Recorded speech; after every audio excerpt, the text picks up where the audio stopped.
Computerized Start is brought to you by my awesome patrons on Patreon,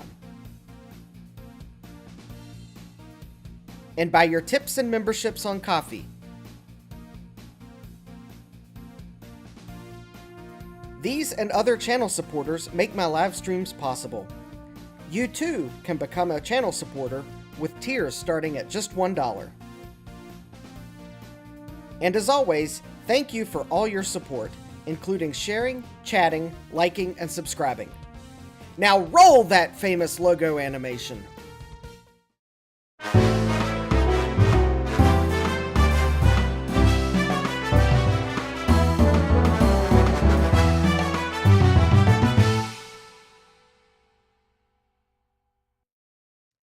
Good evening and welcome back to Computerized Start Live. I am your host, Justin D. Morgan, and while I remembered to update the intro and outro, I forgot to inflate the ego of T-Rex. There we go. Now T-Rex will feel welcomed, and watch behind me to make sure there's no tasty snacks that appear on the bench. So let's see here who we have in the chat. We have Thomas Armstrong asking, will it beep? Hi, Thomas. Well, it beeped last time it was tested. We have 1-Bit Fever Dreams. Hi, Michael. We have Gut Bomb says, I'm just in time. Yes, indeed. Hi, Jason. We have Mike's Future Retro. Hi, Mike. We have Bill Lewis. Hi, Bill.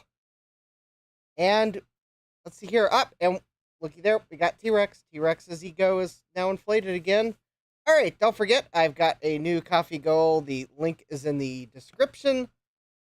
And I did remember to update the intro and outro.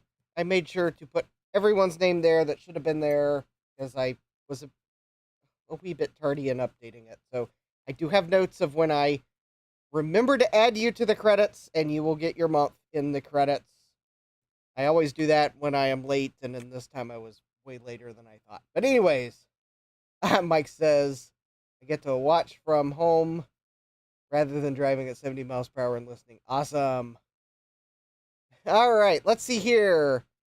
There is also something else we should get out of the way before we get to computer, and that is the following. Ladies and gentlemen, it's time for our favorite segment, Wheel of Regrets. Here's your host, Justin D. Morgan.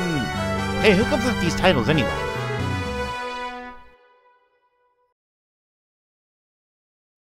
All right, so hopefully we will have some good regrets. I mean, parts for projects here. Yes, I do have a few parts. I think everything here is mostly for a specific project.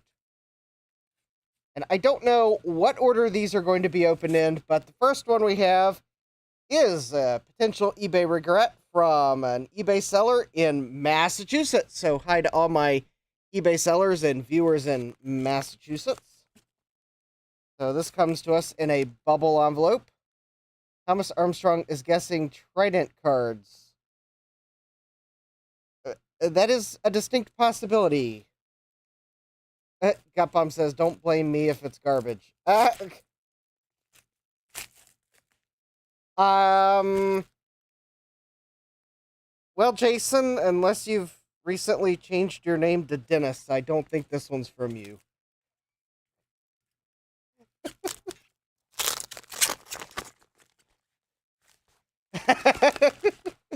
All right.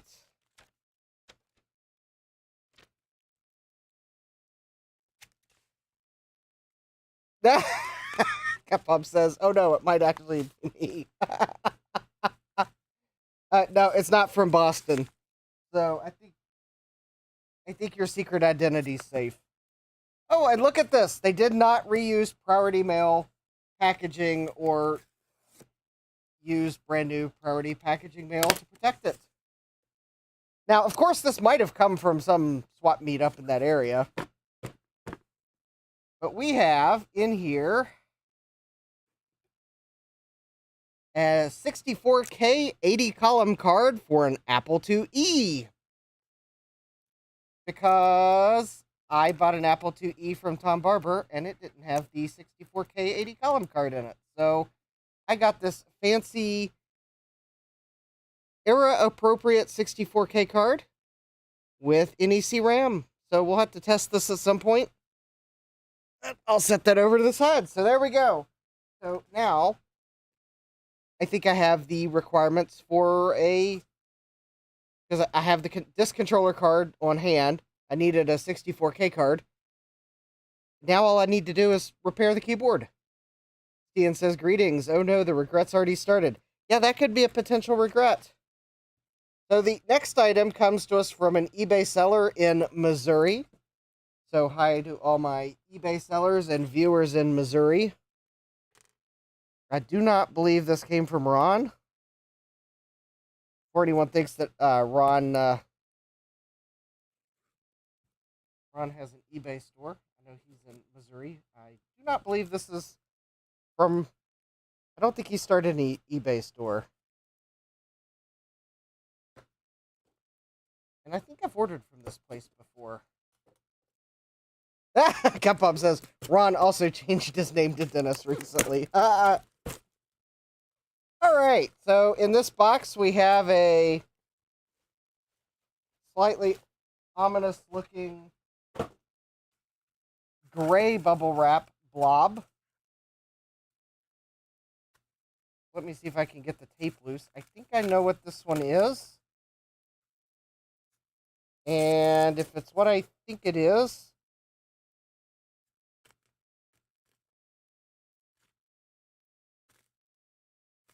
one of these should be an item that I bought after Joe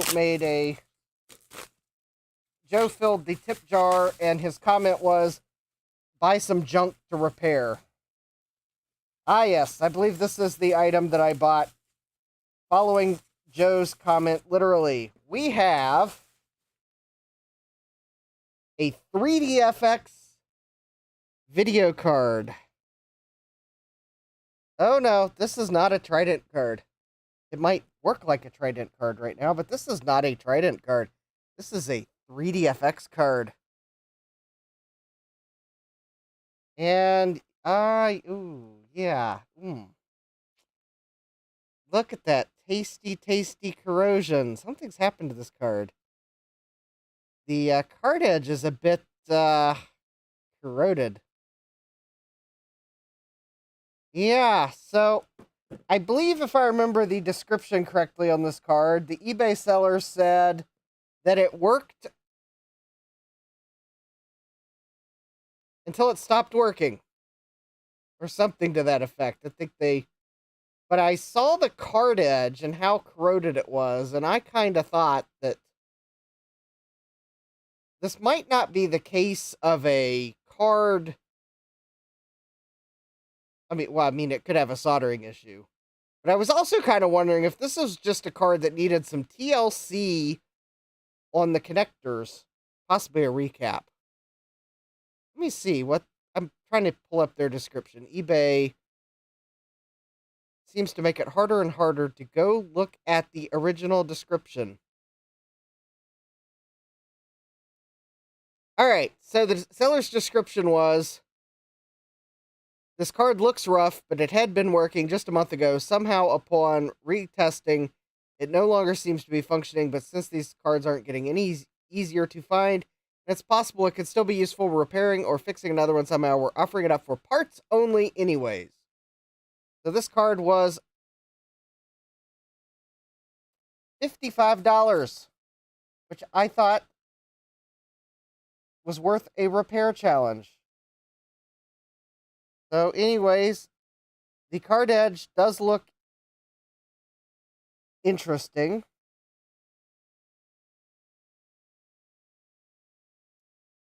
It is possible that it just needs some deoxit.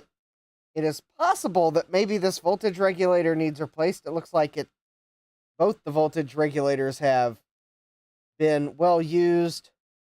And quite honestly, looking at the solder on the VGA connector, this may just be a case of, I need to replace the VGA connector, because maybe the VGA connector is no longer making good contact with a monitor. Because if that got wet enough to rust, then what's the chances that there's hidden damage in the VGA connector?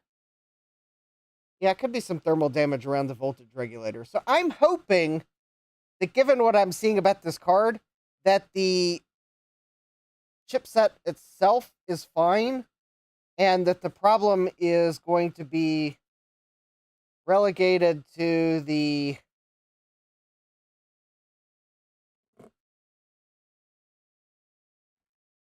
yes, there's not many things that can stop me mid-sentence. I think I might possibly see why it stopped working, although I'm sure the corrosion isn't helping.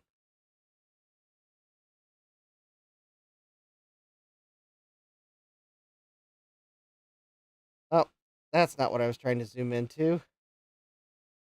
Oh, wait a minute. Those pins look like they have some corrosion on them. That's the memory chip. Wonder what the chances are that I just need to replace the memory chip.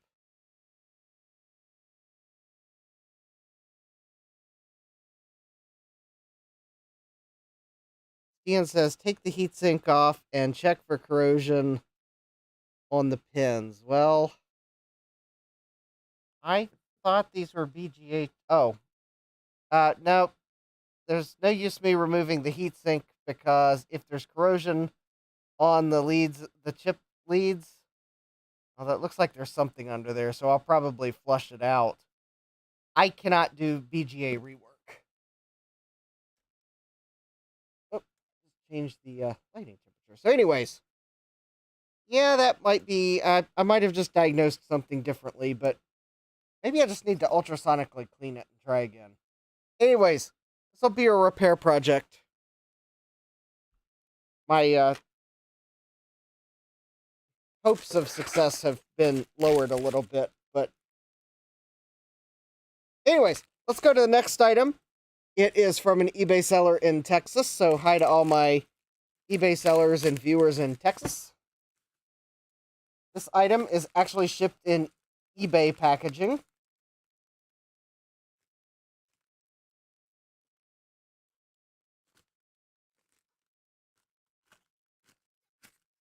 And, oh, it's reusable. That's nice. All right, let's see what we have in here. Oh, yes. Yes. I already had one of these, and I like it so much I bought a second one so that I would have some parts. Also, at one point I think this cost $10.95.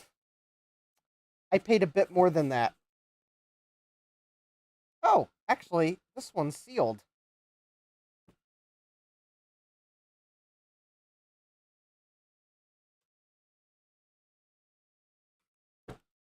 This one is no longer sealed.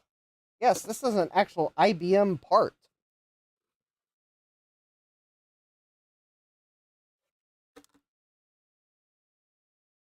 But we have the audio cable. That's not the part I was exactly looking for.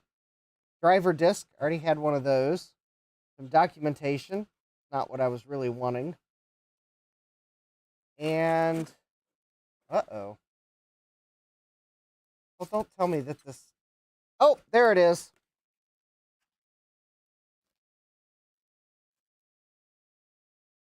The sound card I will put to good use. But I bought it because these IBM cards include an actual SB Link cable. And I wanted to have an extra one of these that's an actual proper SB Link cable. Plus, the ESS Solo 1 chipset's kind of neat. So I really just kind of wanted to have a second one of these so I could put it in another computer. I wasn't really necessarily looking for the fact that it was an IBM service part, but that was kind of a bonus. I knew the IBM one had the SB Link cable, and besides, the eBay seller had photos of one. I think they had more than one of these. Either that, or they opened one to take photos of it, and then sold the one they didn't open. Anyways, all right. Very good. It looks like this one has everything in it I was expecting. So I will go ahead and put it back together, and it will reappear. Yes, Dan, they are just ribbon cables. Yes, I could probably make one if I could find the parts. But there is a key pin in it, and that's kind of the... I wanted another sound card too, so don't worry. I made an offer to the eBay seller because I'd been watching that card for months. So I made a fairly cheap offer and they accepted it. It just, though, was more than $10.95. So inflation's set in on those cards because I'm pretty sure that label looks like it's 30 years old. But yeah, it's just a 6-pin ribbon cable with key pins. But I just decided I wanted another ESS Solo 1 card to be able to put in another computer. And I decided that the way I was going to do it, instead of buying just a card, I was going to pay just a little bit more and buy one that had the cable and CD-ROM cable and the whole kit and caboodle. So the final item here is probably the craziest item of the night. It comes to us from an eBay seller in New Jersey. If I'd made it to the swap meet, I could have possibly just picked this thing up. For all I know, this item was at the swap meet and no one bought it, and then I bought it on eBay. So hi to all my viewers and eBay sellers in New Jersey.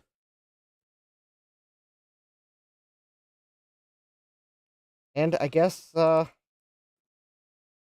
original Jersey as well. All right. This item is probably the craziest item of the evening. Maybe, I mean, I guess buying a sound card for a ribbon cable is kind of crazy too. At least they double boxed this item. That is good.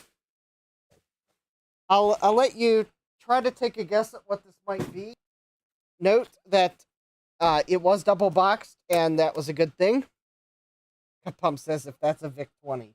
If this is a VIC 20, I'm going to be very sad because it would be a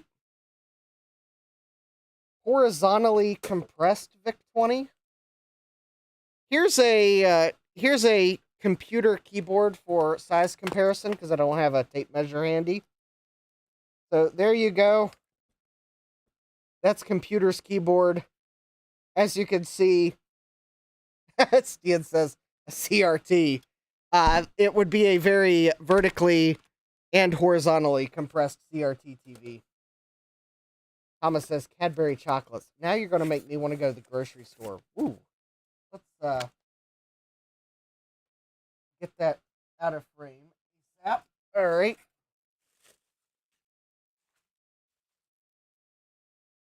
More bubble wrap.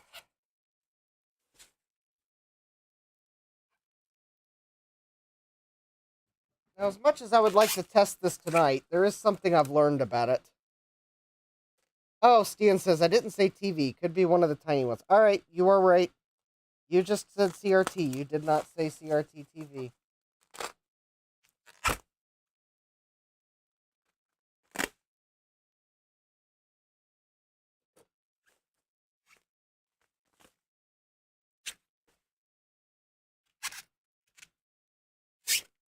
Okay, this item looks like they... Okay, there's one thing about this item. It is supposedly untested and was sold for parts. I kind of believe that the eBay seller may have actually not tested it because of what it is. But I am certainly glad to see that they still, despite the fact that it was untested, sold for parts, they at least cared enough to package it well.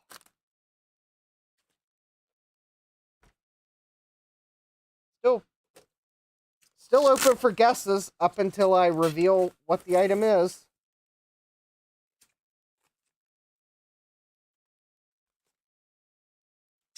Ooh, there we go. We got a little bit of anti-static bag there.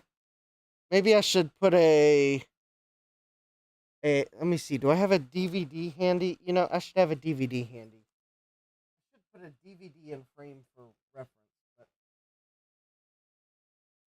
I don't. Where did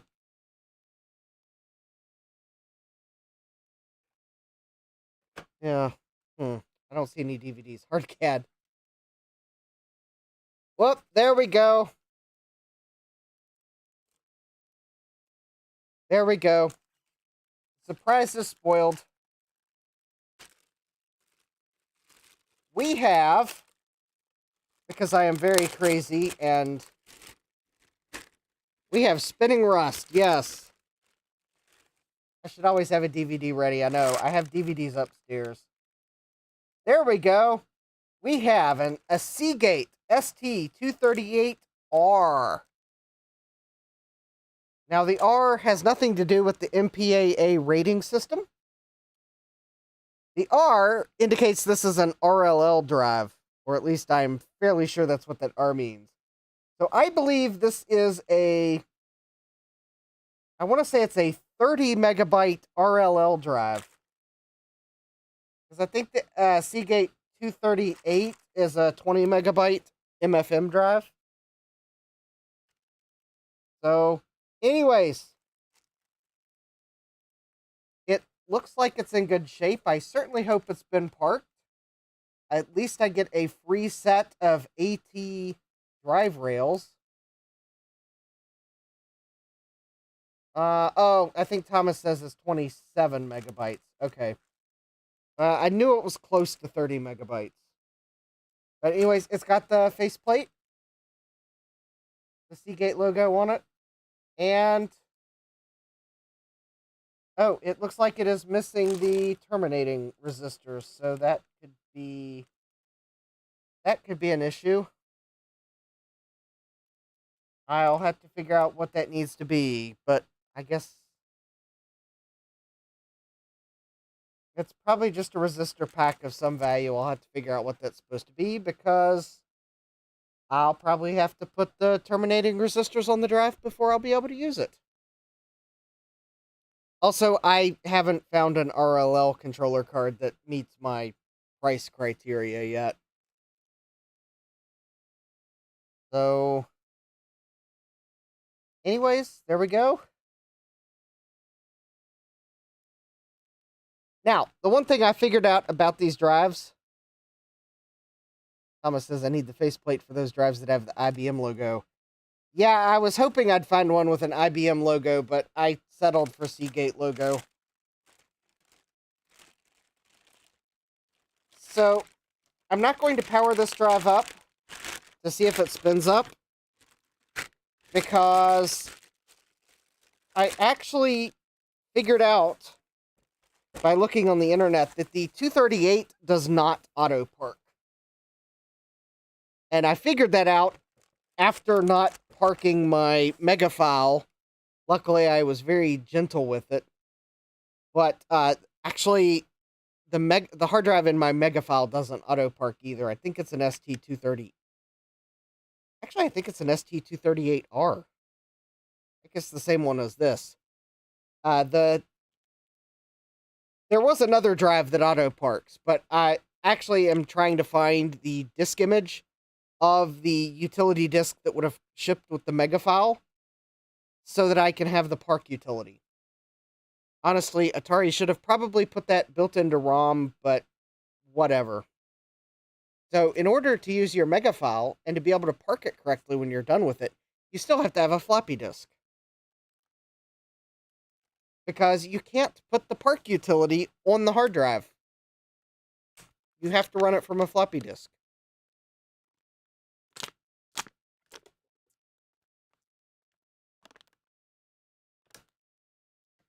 Yeah, go figure. All right. Yeah, Stian says I need some plastics for my 7300. I need a case badge for my 7600.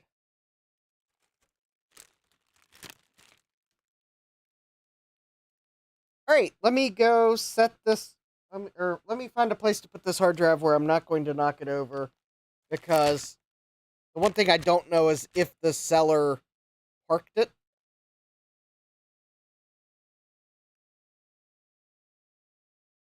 Although, if they didn't park it, it's probably, well, I don't know. It could be a survivor. Alright, let me, actually, how about let me just set it right down here in this drawer, and I'll put it away later. Alright, so now let's go to taking a look at the problem I have with computer. Not sure what that's, I'll figure out what that SCSI cable went to at some point. Alright. So I don't have the entire computer sitting beside me. There's not enough room, but I have the keyboard. And the problem is that these Apple II and Apple II clone keyboards use a ribbon cable that plugs into an IC socket to connect. All right, we'll see you in half an hour, Thomas. Thomas says the Atari Megafile controller supports 2 of the drives. I'm going to have to look into that. Anyways, the problem with this is all of computer sockets were corroded and otherwise just in bad shape. So I replaced all the sockets thinking that you would be able to plug this into a standard socket and it would make good contact, but the answer is no. Most modern sockets have a lip on them that helps you insert the chip. So here's an example of a modern socket, and if you will note, it has a lip on it. And actually the metal fingers extend all the way up to the top of the lip. That's to help catch the pins and guide them in. But the problem is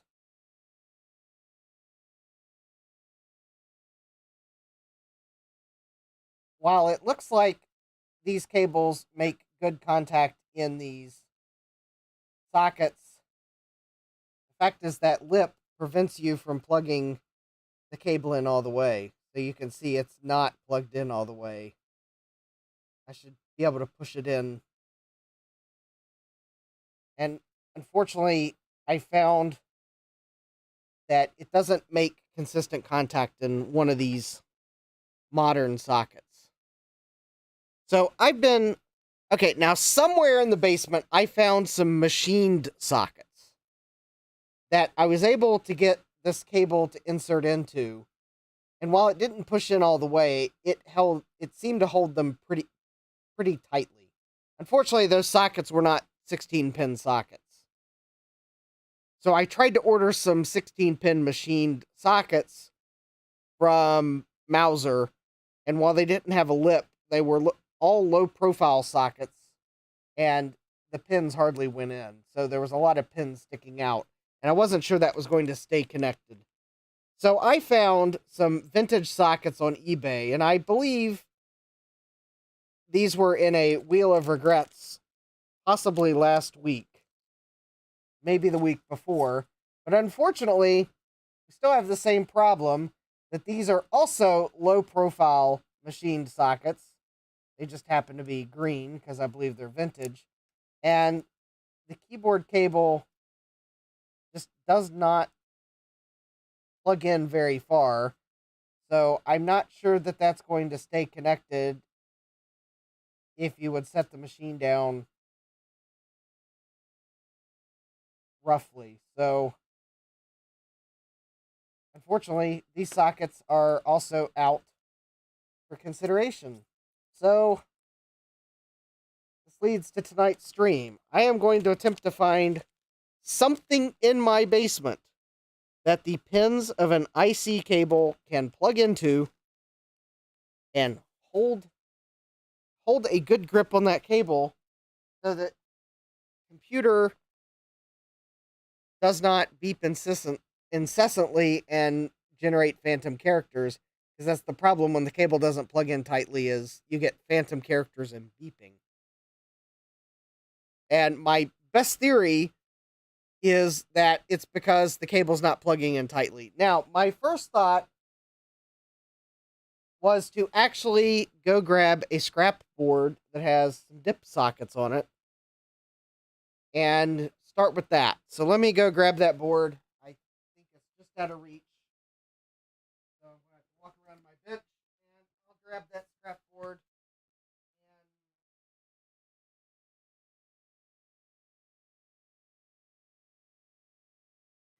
I know I'm going to get some flack for using it, but well, bear with me.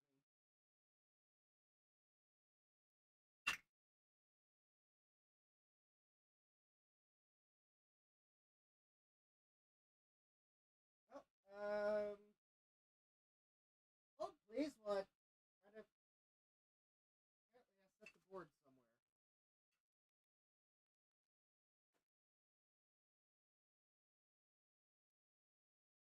I think the board ran away so that I couldn't use it. So let me.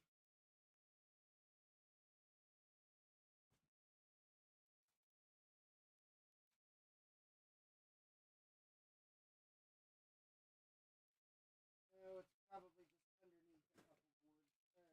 All right. Here.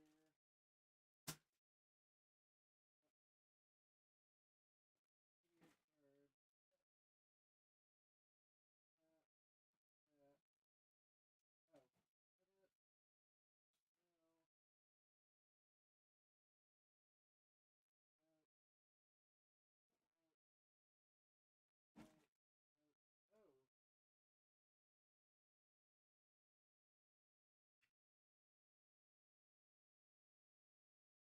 Uh-oh. The board is not where I thought it was.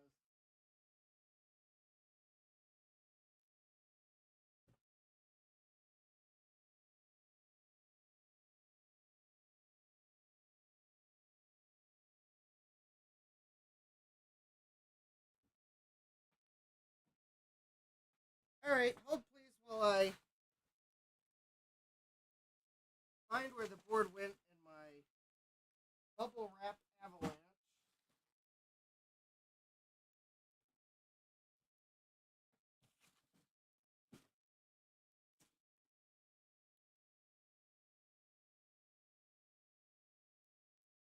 Oh,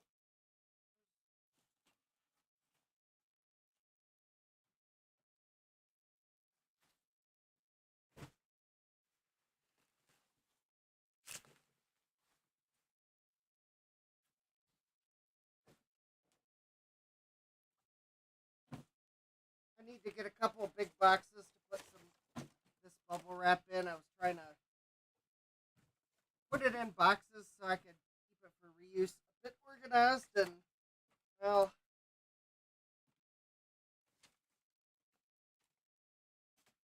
all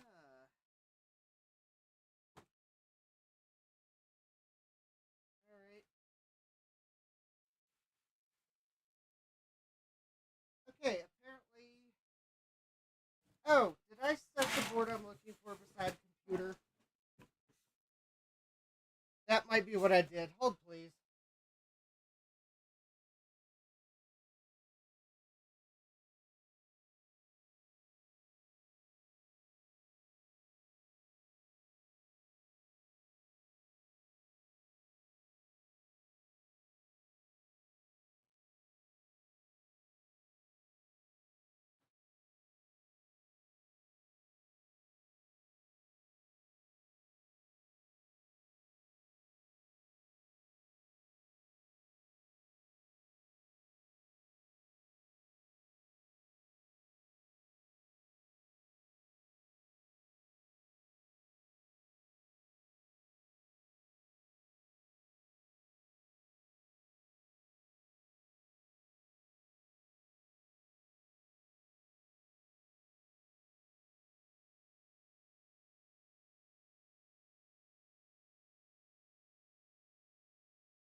trouble finding the parts board I'm looking for. I thought it was near the top of my parts bin. Or my, yeah, it's a parts board. I thought it was near the top of the parts bin, and it is not. Apparently, I have sabotaged my own screen. Alright, let me take another look for it. I know I still have it.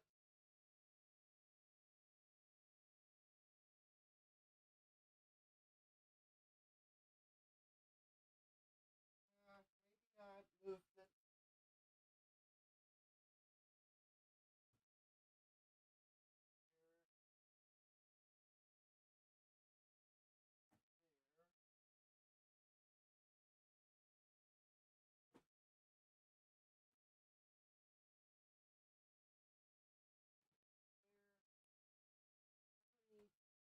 Oh, hold on. Oh, there it is.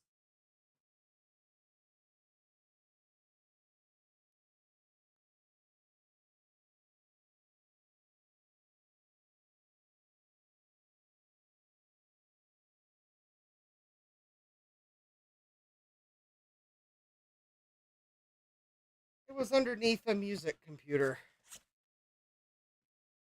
Go figure.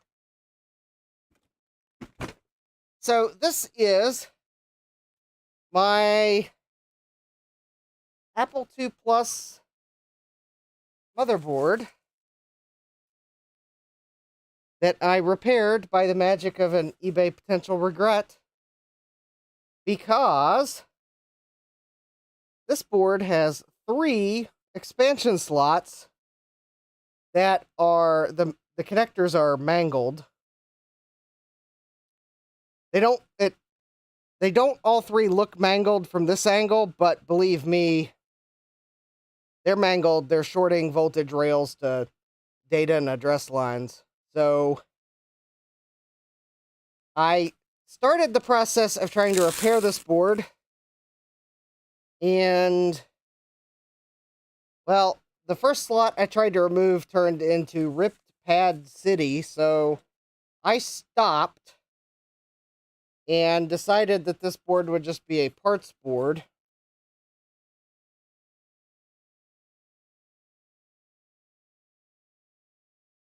Jean-Francois Paré says, I always loved Apple II Plus clone keyboards. They almost always looked better than actual Apple II Plus. I agree, they do look nice.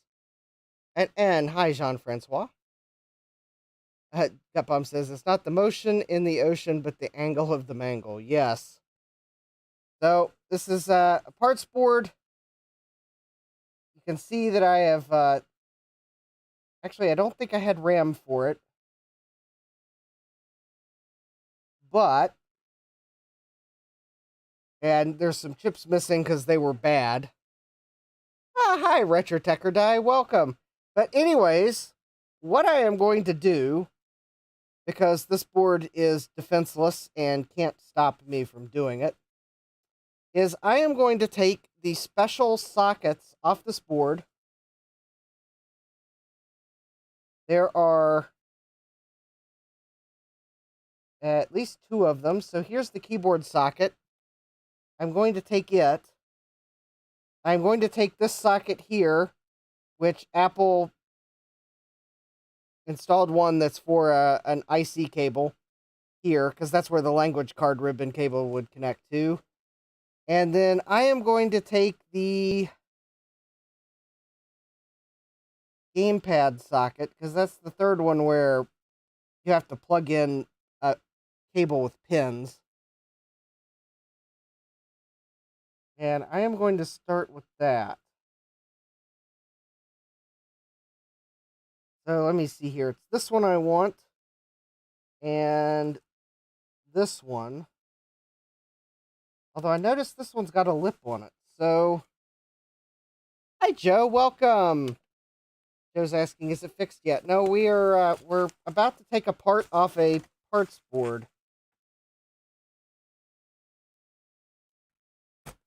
First, let me make sure this cable is going to plug in to this socket all the way.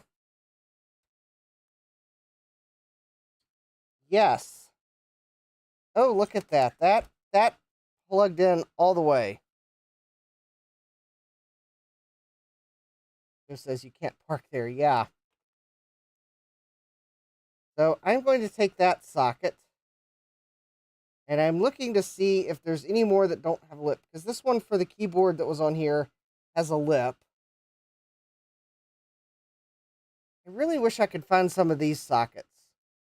They're not low profile, and they actually are designed to take an IC cable.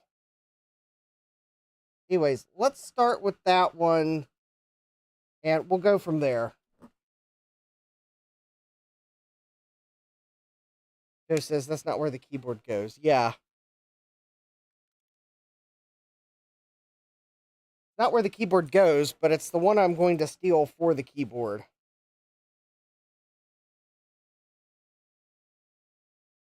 Oh, Joe, actually, I've got a problem with the... Okay, so here's the problem statement, and maybe Joe can point out something I'm overlooking. So here's the problem statement.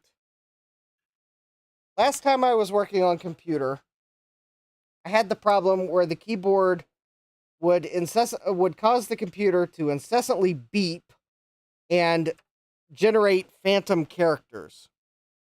It was acting like someone was pressing a keyboard even though no one was. So I think I remember taking this keyboard and plugging it into another Apple II clone board that I have, and it worked fine and did none of that silly business. And I think I might have even taken an Apple II Plus keyboard and plugged it in computer, and it caused the same problem, despite the fact that keyboard is working in a Apple II Plus. And the problem is this ribbon cable in a standard modern dual wipe socket. This is all I can figure because this is the only difference. This cable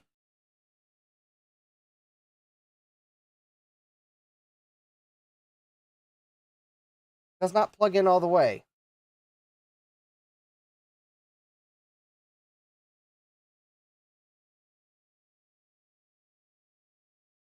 I don't think the contacts in the dip sockets that I have are deep enough to take the cable and its pins far enough in to make a solid connection. And that is what's causing the problem.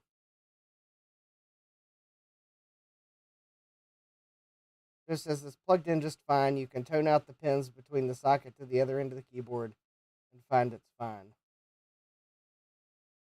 Well, it doesn't... I know, it's just... that doesn't explain why this keyboard worked fine on another board. Joe says it's probably an LS157 or some other nonsense buffer that's bad on the logic board. I mean, it could be, but I have gone through the chips on that board 2 or 3 times.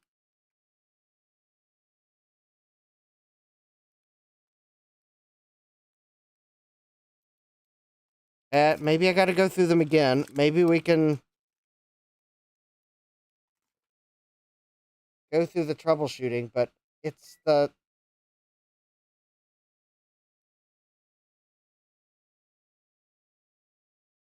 I got to the point where it seemed like it was a mechanical issue, not an electrical issue.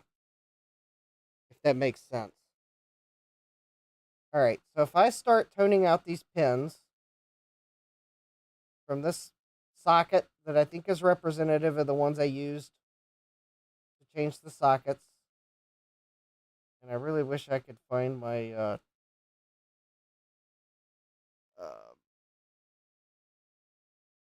um,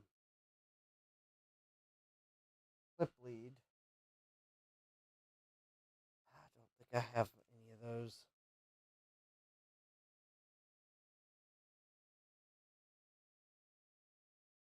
All right, well, that's 0.5 ohms.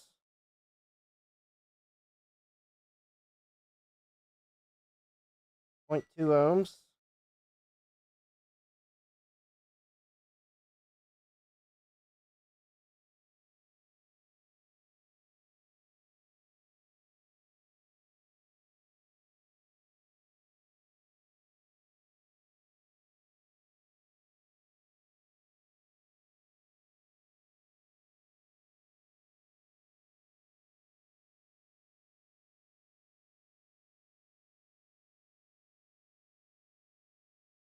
Well, so far, the highest resistance I've read is 0.5 ohms.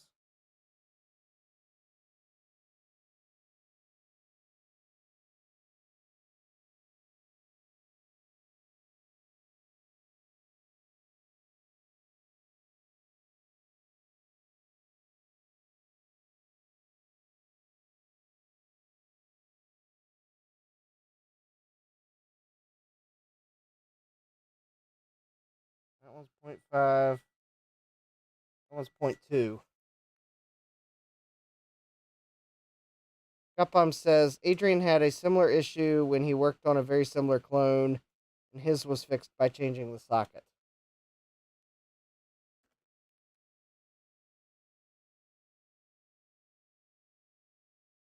I mean, maybe I should go grab computer's board and plug the keyboard into that and check the resistance.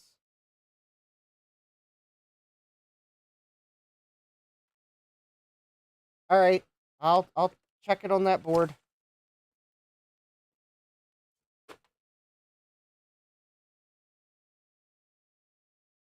You've convinced me. Maybe it's something else. I'm just getting tired of working on computer and it not working.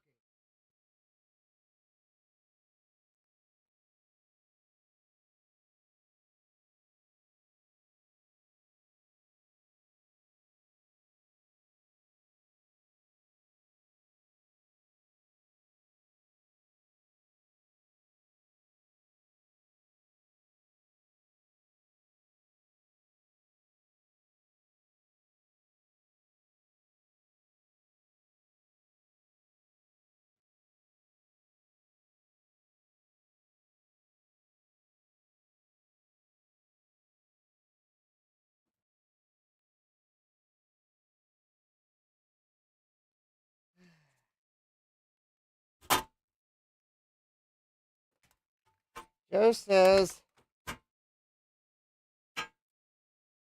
I would rather see. Joe, I have. Here's my frustration with this. I have gone through and pulled and tested I don't know how many logic ICs on this. It has gotten to the point where last time I pulled logic ICs, they all tested good.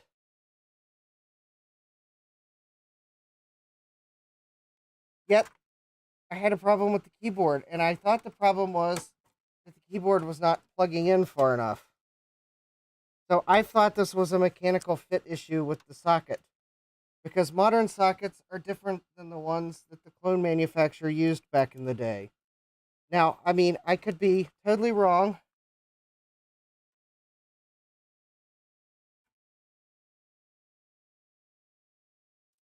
And there could still be a bad chip.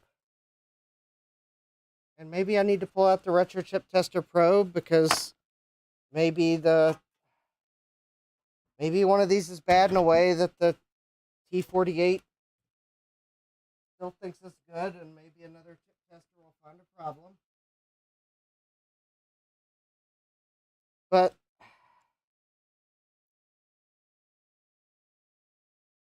I mean, if you look at the socket that the keyboard was in,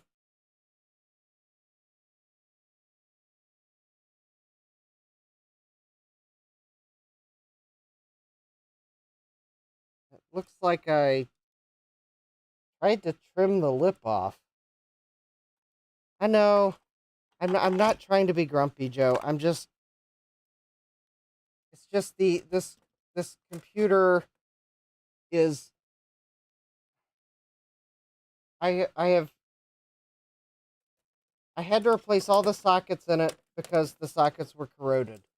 That that was a socket issue. There was no convincing me that it wasn't a socket issue because you could see the corrosion.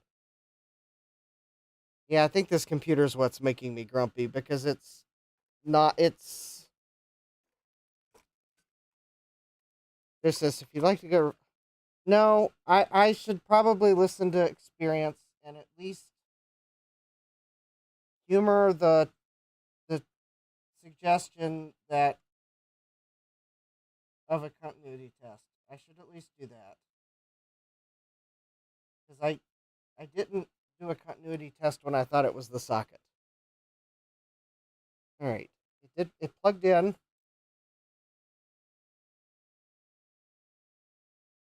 I have a red line on the bottom of this board for some reason, and I don't know why. That's going to bug me. I don't know if that was to remind me I needed to fix something.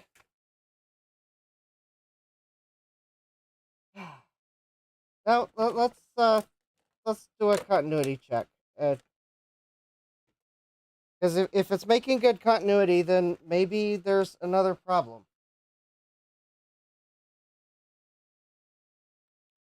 All right.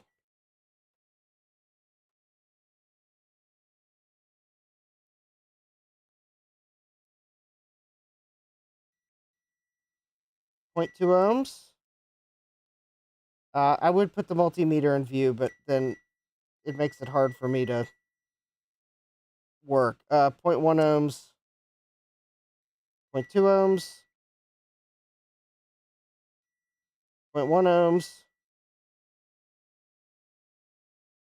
0.2 ohms. 0.1 ohm.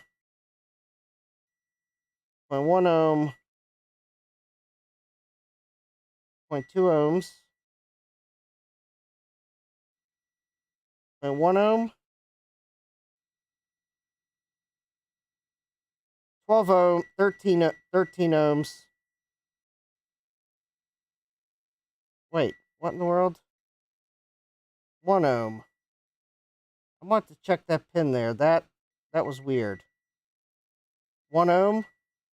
0.1 ohm, I mean. 0.2 ohms?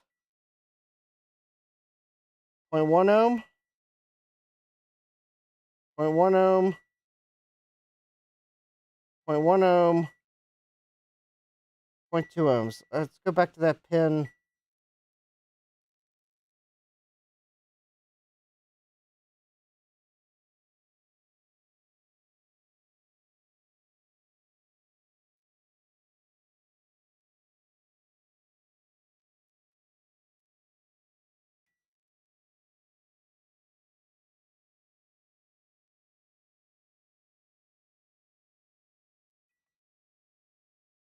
All right, let me turn it off of beep mode.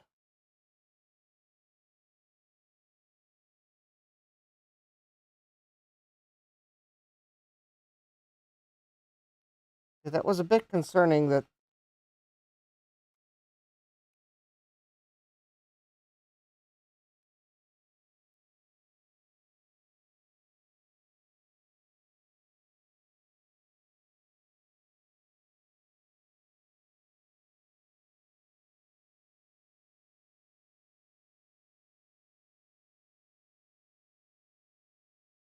Okay, if I flex the cable. Okay, I got a pin here. So this pin here, the one that measured 13 ohms, if I start moving the cable, yeah, I got a bad connection or something.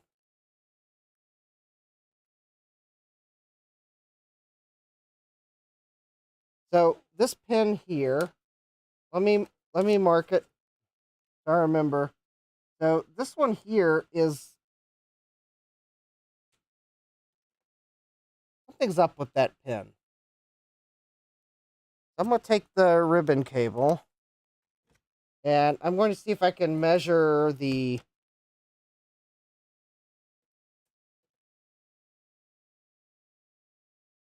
All right, Joe says, now do the same with socket out of the board. All right. All right, so I know which pin it was. I can actually flex the cable more. All right, so there we go. We got 0.3 ohms.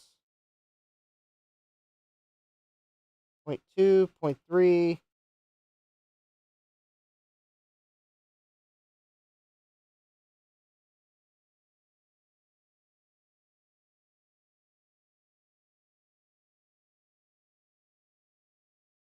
The probe slipped on the board. All right, probe slipped. That was a probe slip.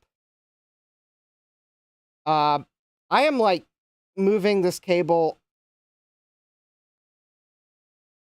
I think it's the socket that's on the board because I'm like, in fact, just so that everyone can see.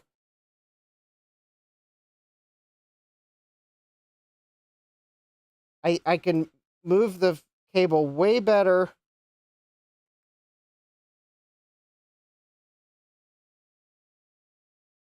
This says, it's the socket or the connection to the logic board, so reflow the pin. All right, this is where we get into the danger zone. Not apologizing for the song that just got stuck in people's heads. And you're probably wondering what's the problem. All right. I have had trouble with these sockets where if I use flux, which I need to do to reflow the pin, then I'm going to run the risk of getting solder in the pin on the other side of the board. I didn't think sockets were supposed to do that. I thought I bought the good sockets because I actually bought name brand ones. Joe says well, I don't think it's rosin core, but all right, I will try to use solder without flux. But I was going to use flux so that I could just.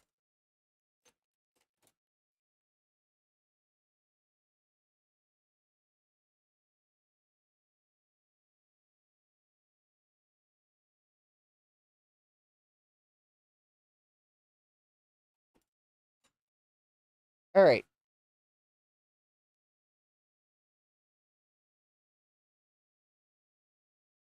All right, I just reflowed the pin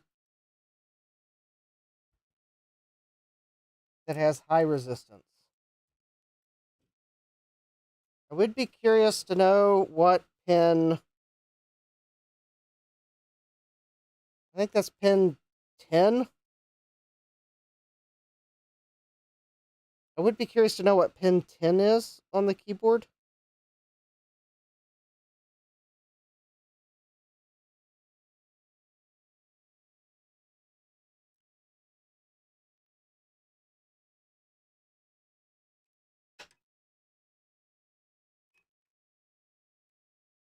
I'm just going to look.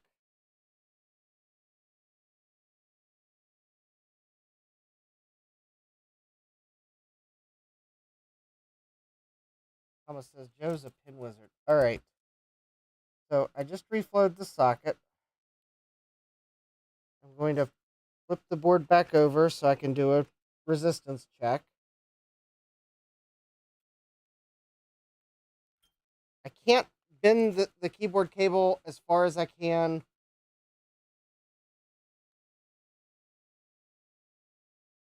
with the keyboard sitting like this, but all right. So I got.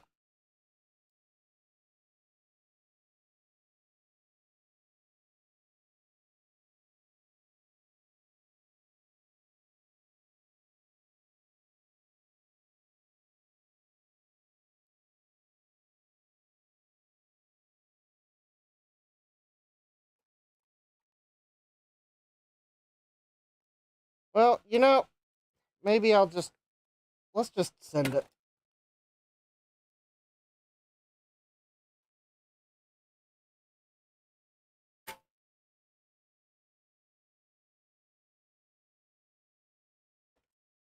Joe says pin 10 is data line 2. If that's weird, you'll get the wrong keys. Not I'm always typing bro keys.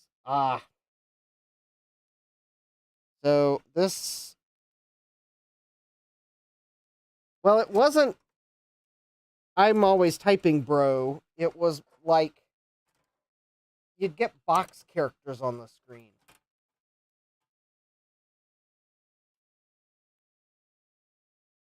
So actually, I'm now less hopeful this is going to fix the issue, but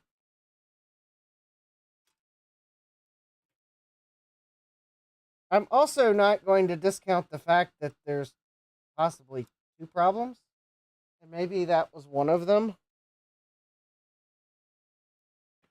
Because there's nothing more frustrating than having a compounding problem late at night. So therefore, it's only 10 p.m., so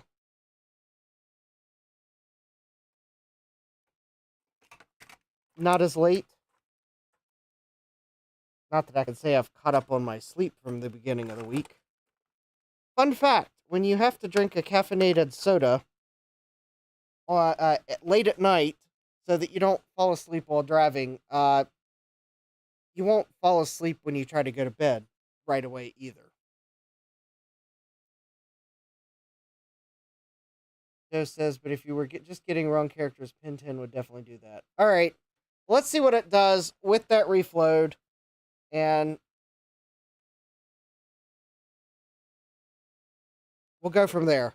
Maybe I got a bad logic chip. I have a Retro Chip Tester Pro. We can start testing logic chips. Unfortunately, my oscilloscope is not in a condition to use it for troubleshooting tonight.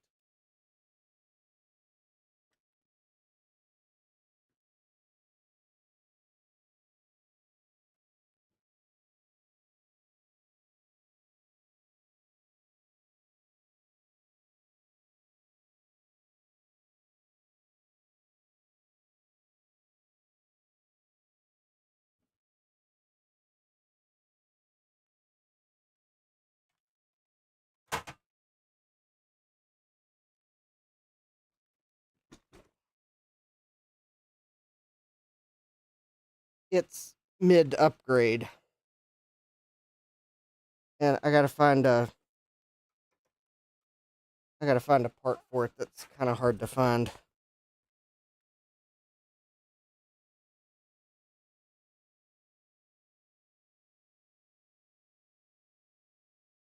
Okay, so I got something between the keyboard and the board. I got the speaker plugged in. I got the video plugged in, but let's just see what it does if I power it up. 3, 2, 1. All right, that's not good. It's still doing what it was doing.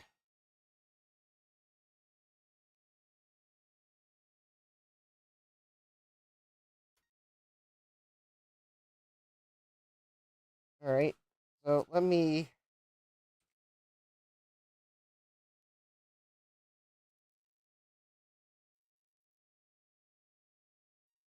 We are working on computer. Capcom says, Fallen Oats have been stuck in my head all night until Justin said danger zone. Yeah, hi, David. Welcome. David, this computer is my Apple II Plus clone that I wish Mac 84 Steve had bought. He would have had so much fun with it.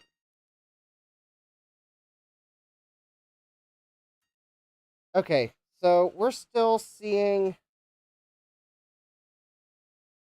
weirdness. Now, if I don't plug the keyboard in, Joe says, okay, are you sure it was pin 10 and not pin 2?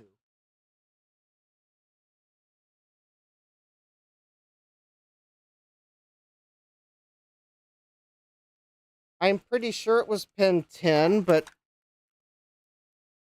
then again,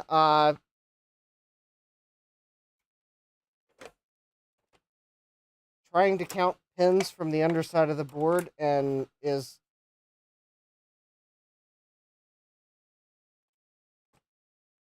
not exactly my forte.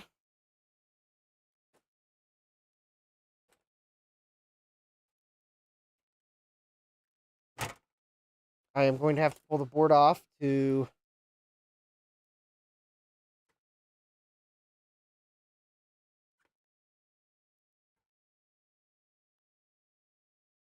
Joe says pin to a strobe, which tells the machine there's a key to fetch.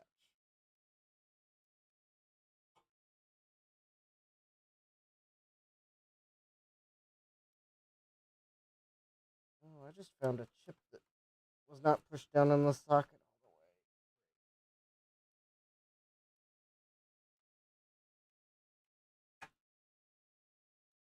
the way. All right, let me push down all the chips because I just found a couple that I don't think were 100% seated. Okay, I don't think it's the RAM chips. Although I don't know that it was out of the socket enough to have made a difference, but oh,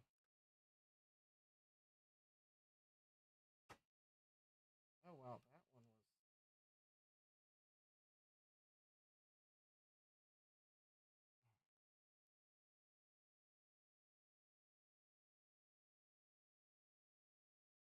was. Joe's asking.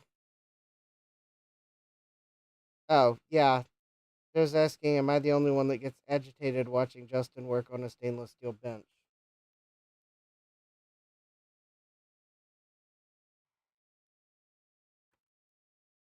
Well, it's a mistake I made before I started live streaming that haunts me to this day.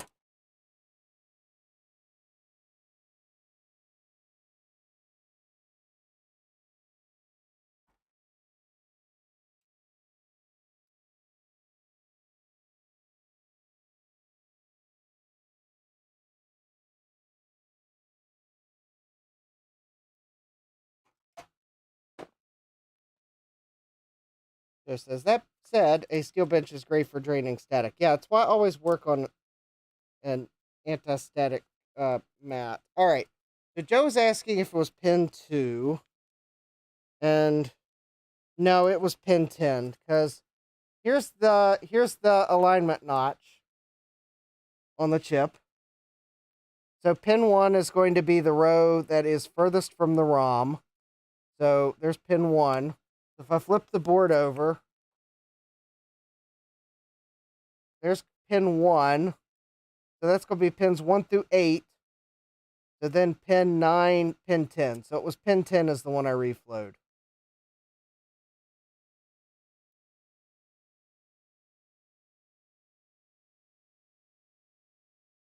I mean, that being said, though, I guess the next step could be to reflow all the pins.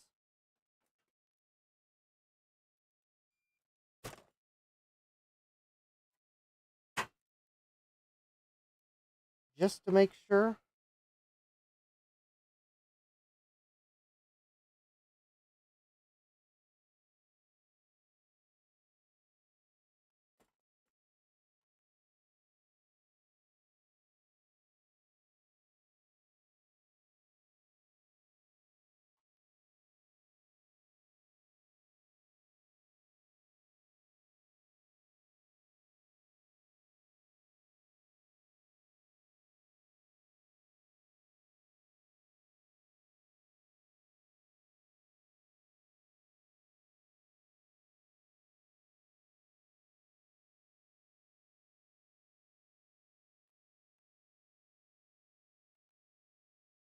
Yeah, I'll go grab the other board in a moment.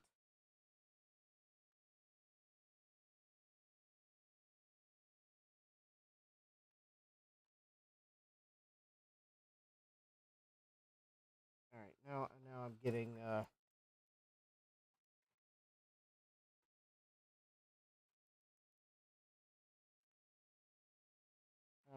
solder on the board.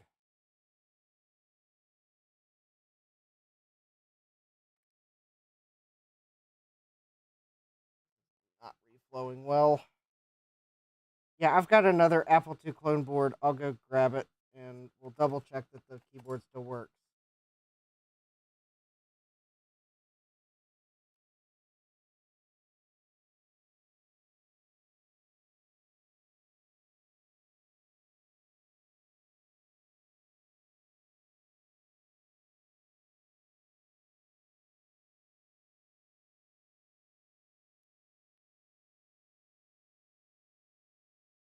fact, I have another keyboard as well. But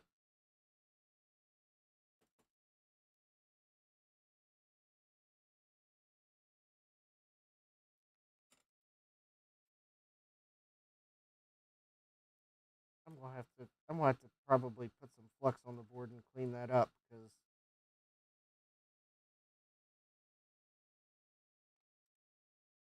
those solder joints look worse, not better, after reflowing them.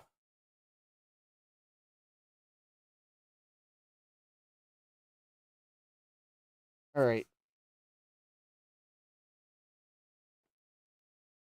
I'm gonna do this to make it quicker to.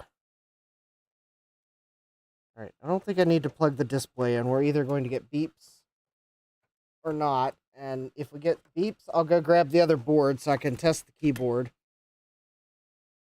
Yeah, it's the one reason why I know, Joe, you had offered to make me a new keyboard cable, and that's why I never reached out about a keyboard cable, because I think I concluded it wasn't the cable. Or at least I thought it wasn't the cable. Oh, I forgot to plug the speaker in. That would be a very important thing to do. Plug the speaker in, because I did not plug the display in.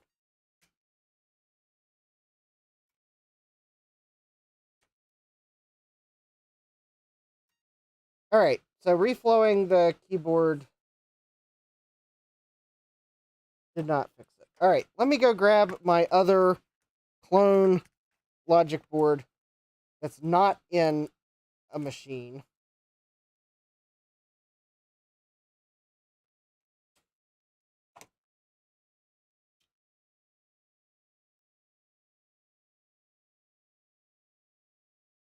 And we'll plug the keyboard in and see if it does that beeping thing.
knew where it was, but as with everything, apparently I've moved it all since I last was.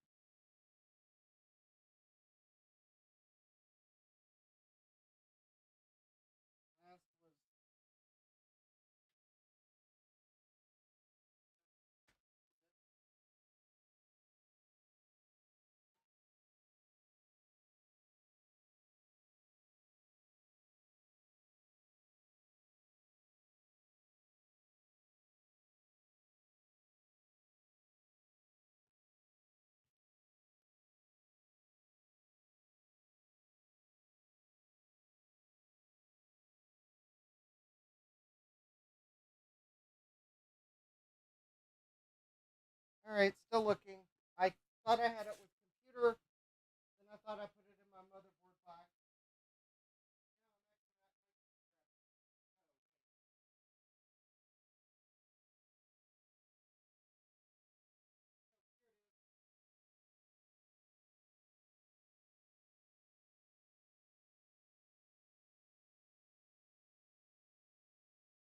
Oh, maybe there's the chips I've been looking for months.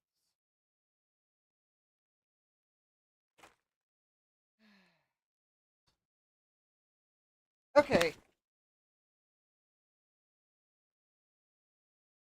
Joe's asking, does another keyboard work on this machine? Again, just trying to eliminate variables. I don't know if another keyboard works on this machine, Joe. It's a clone. I mean, I would presume a standard Apple keyboard would work.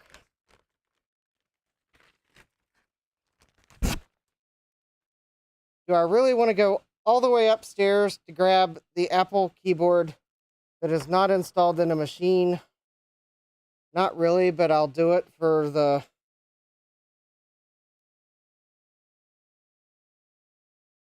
I'll do it for the sanity check.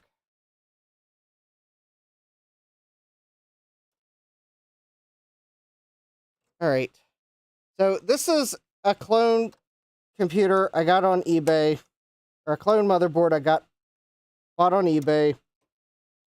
I haven't bothered to put stickers on the windows of the chips, but then again, I normally set this board. I had something setting on top of them. For this quick test, I doubt I'll erase them.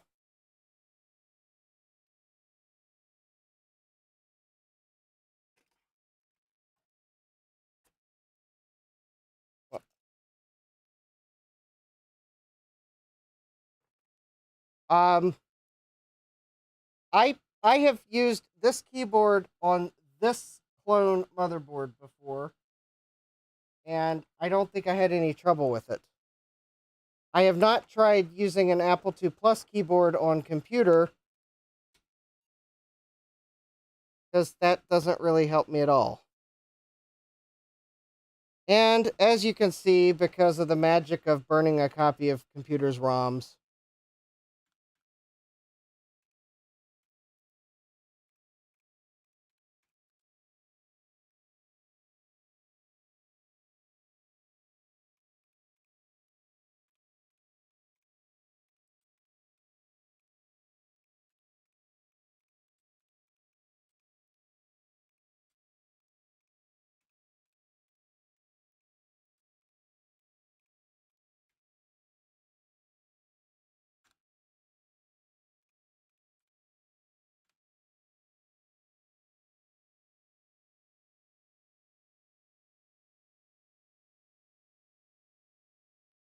so there we go. This keyboard on this clone board, it's working. I'll power cycle. I'll turn it off. I will move the cable. I'll turn it back on. In fact, I am going to move the keyboard.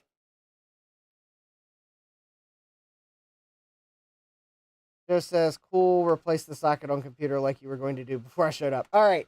I think, yeah, in fact, actually, another thing that I noticed, oh,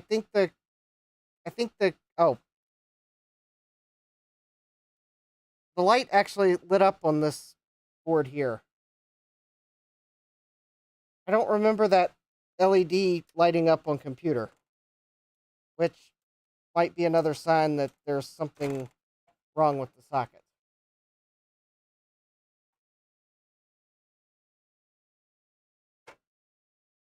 All right, let me try it. Let me just look.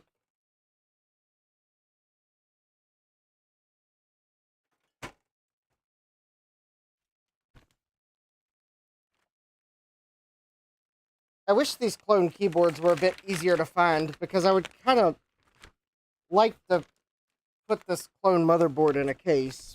Although I don't really need 3 Apple clones, 3 generic Apple II Plus clones. 2 is enough, especially because that one's got really noisy video. So I want to plug this keyboard back into the original logic board.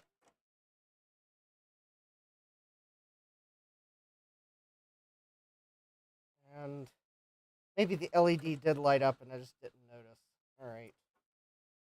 But yeah, it looks like I should just replace the socket like I was going to, and we'll try again.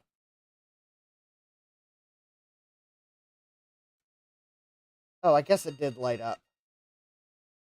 The on the keyboard, this red LED, and it was lighting up.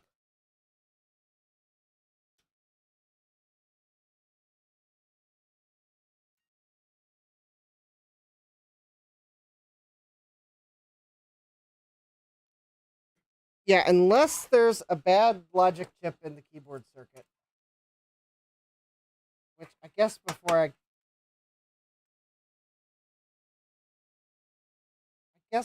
I go replace the socket, maybe I can check that.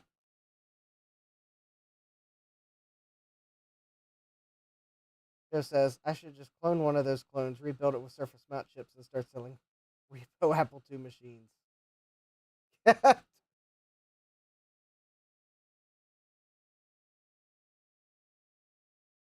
That would be a thing to do.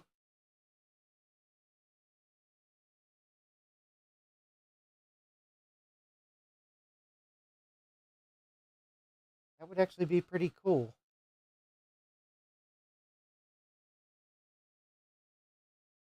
All right, let me find the book that I usually use. Double check that I don't have a bad logic chip.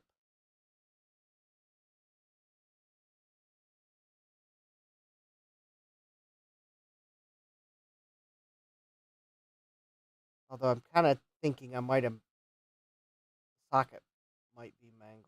All right.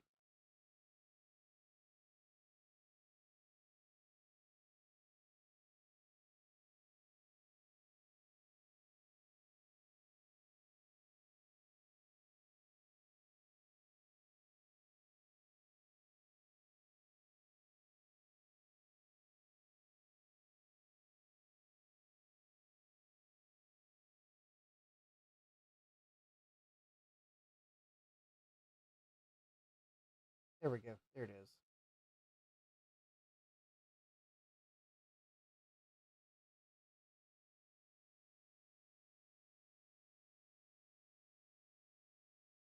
All right. So according to the Apple II Plus 2E troubleshooting guide, probably seems weird that I'm using such. It's usually the book I use.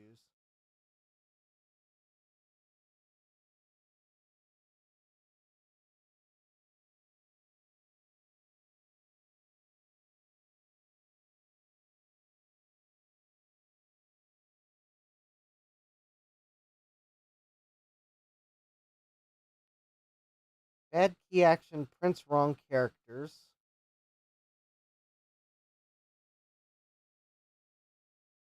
Let's say this is bad key action unwanted repeat. Oh wait, but that's talking about key balance. Repeat key won't work. Key top pops off.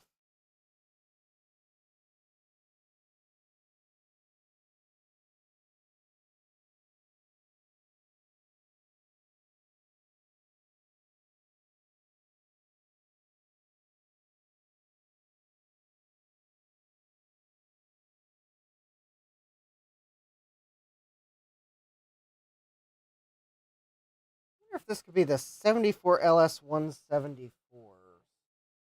B5 and B8.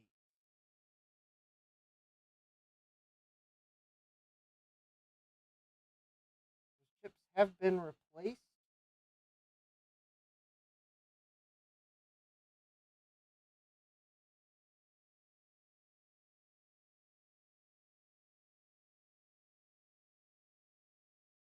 Those are the low byte and high byte of the data. 74LS174, I believe, is a hex D flip flop.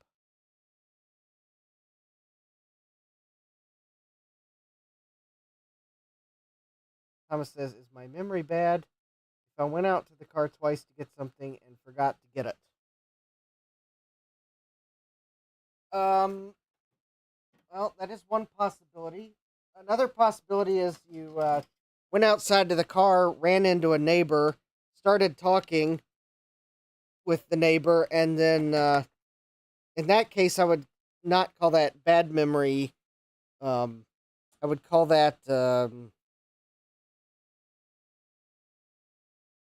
short queue depth, because I have a short queue depth sometime.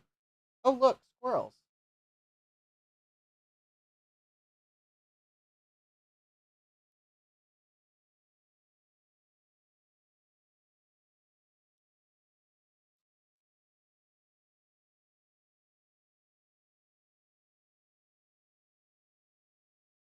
All right. Well, we're going to. I'm using the Apple II Plus 2E troubleshooting guide to suggest chips to test, and I'm going to start with the flip flops. I've got my Retro Chip Tester Pro.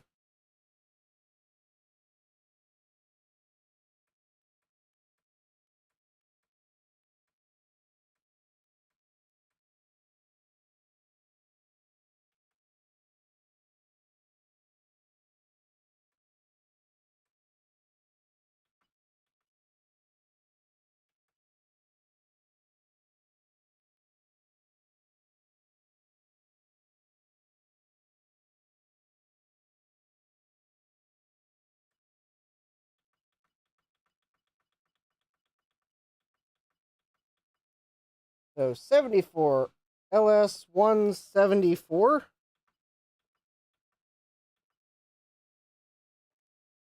right, there we go. And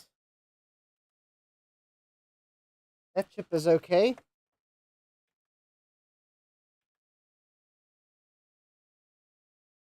All right, so that's the one in D5.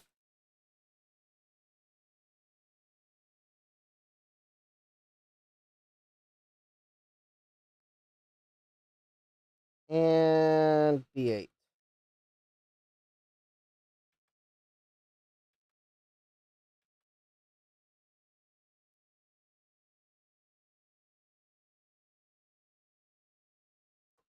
Those two chips are responsible for, I think, they're latching the data.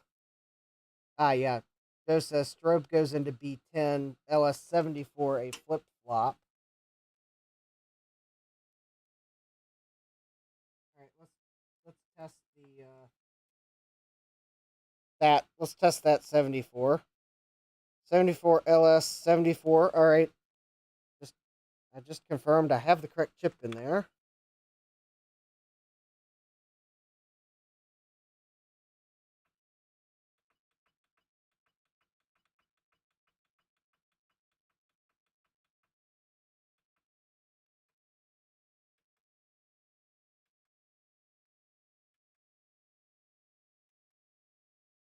All right, so that chip appears to be okay. I was asking how the weather my way is. We got some rain today. I drove home with interesting storm clouds in the sky and got home just in time to pull in my garage, and then it started raining. I had to grab my umbrella to check the mail. All right, character data blocked.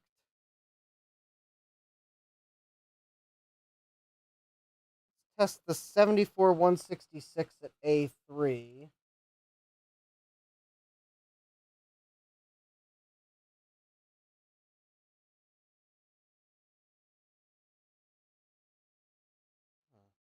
looks familiar.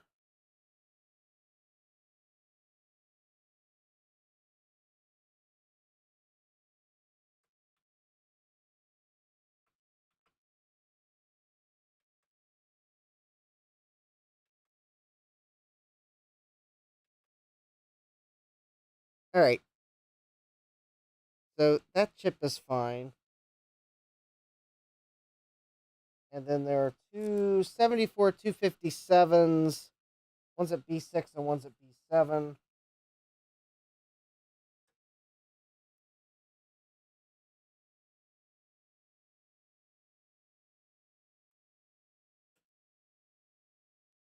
And I think those all handle the. Oh, this chip has a bent pin. I don't know that it was. I may have bent it pulling it out of the socket because it doesn't look like it was bent enough to have not have been in the socket.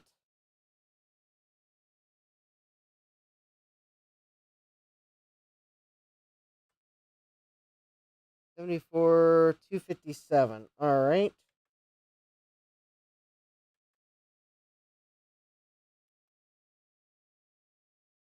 All right. Well, that one's okay.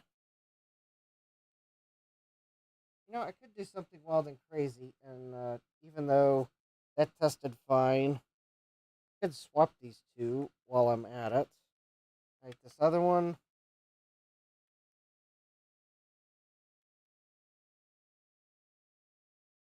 All right.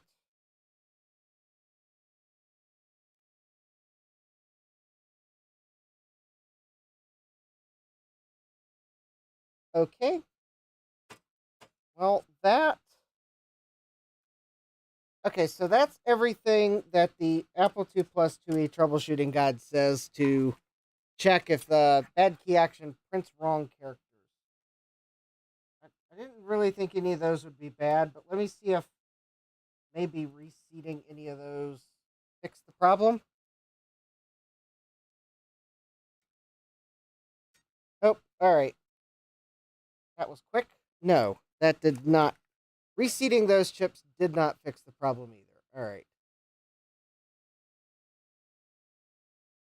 Well, there's the tab. There's the tab key. So Joe says A12 is another input to the 74, so test that. Oh,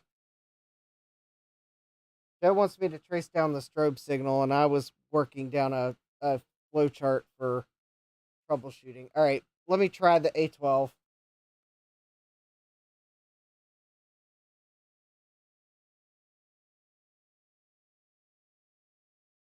What is A12 supposed to be?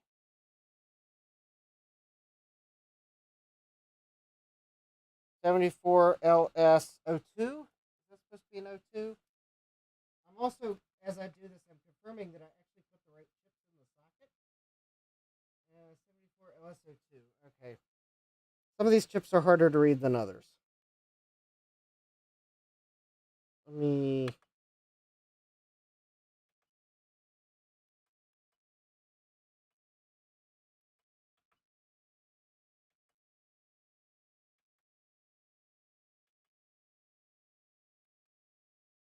All right, that chip's okay.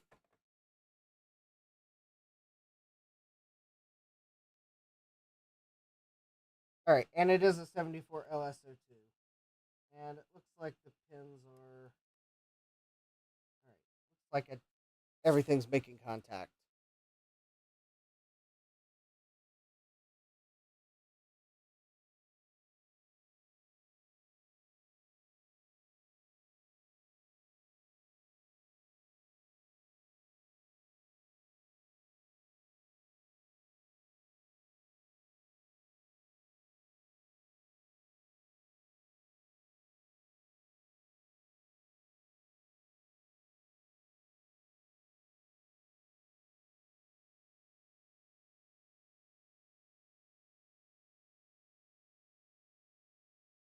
Interesting. Oh, there it is.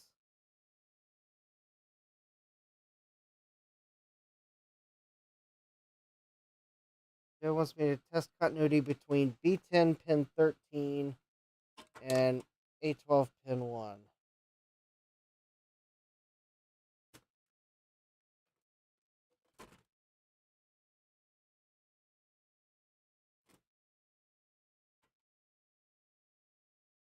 I wish I had a bigger workbench.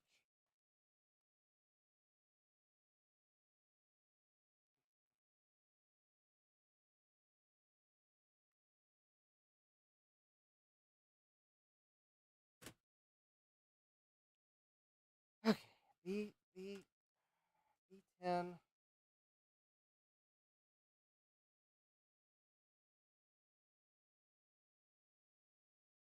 B10, pin 13, and A12 pin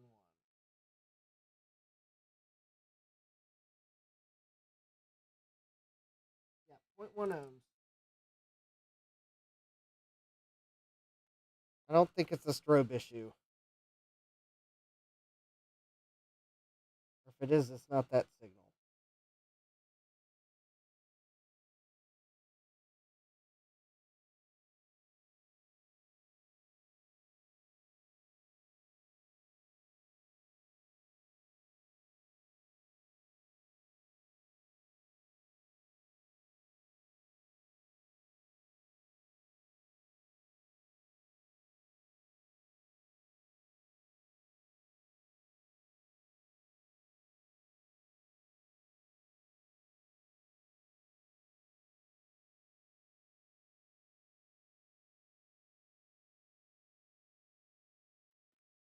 But yeah, we got a signal. That's now this book I'm looking at says to check the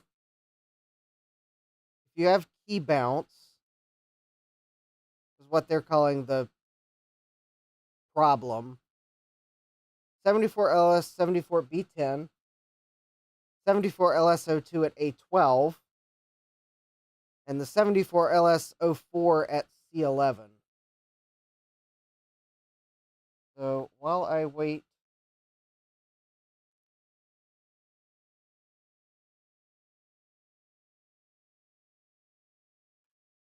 for Joe to check the schematics, because I have a feeling this chip is involved in the strobe circuit somehow, I'm going to go ahead and test the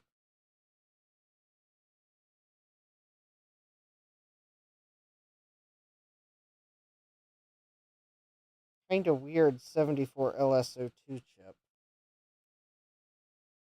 It's an NTE brand.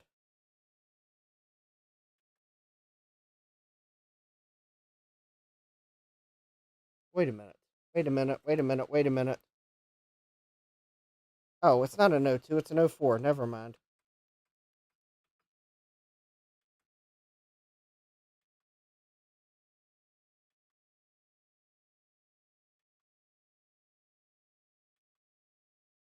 This chip is testing fine.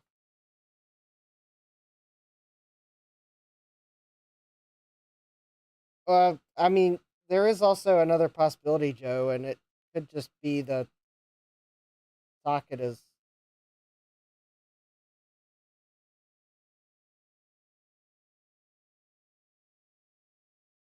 What would be the trace between one of these chips and the keyboard socket? Because there is a possibility that the high impedance is in the socket. So that chip tested fine once I set it to the right thing.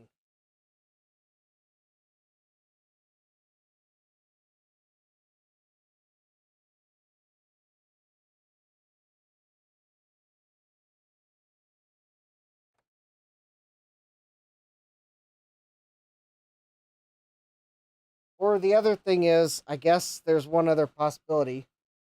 Hi, Jack. Welcome. We're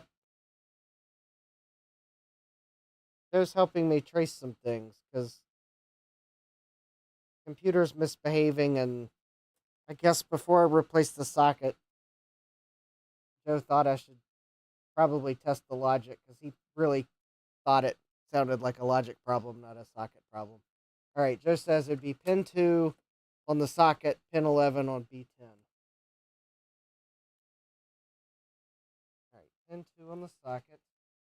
So the notch is there. So there's pin 2 on the socket and pin 11 on the V10.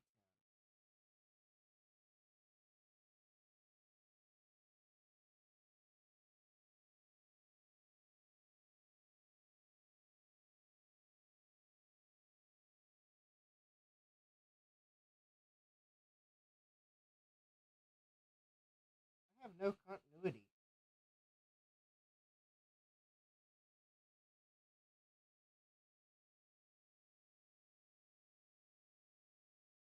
All right, so let me double check that I'm on B10.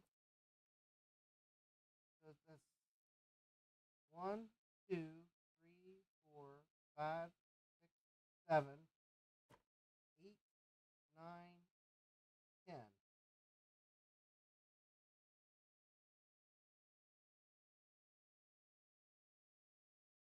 Oh, pin 11 on B10. Sorry. Yeah, we have continuity once I got pin 11 on B10. Uh, Talk about that short Q depth thing. I sometimes have that. Oh, pin 10 on B10. All right, that's easy. All right, so we had continuity. The one thing I didn't do, and I'm not going to do that with an incessant beep blaring at me.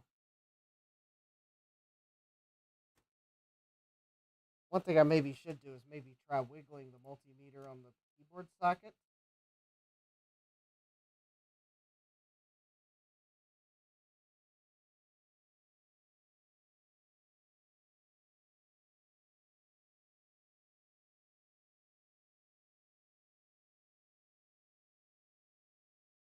No, seems to be pretty solid. So I would be curious to where pin 10 on the keyboard socket goes so I can do that same test there. Presume that's on one of the two flip flops. Because that was the one that.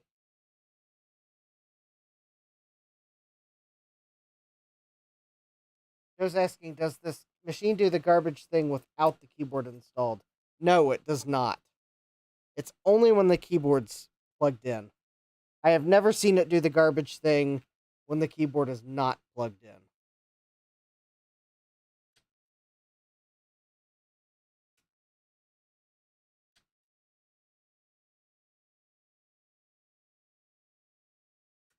You just get a single beep.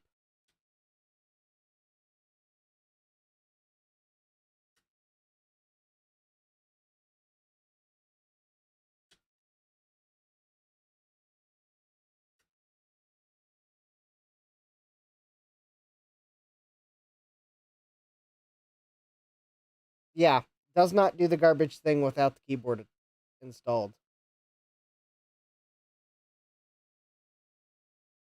Keyboard works in another board,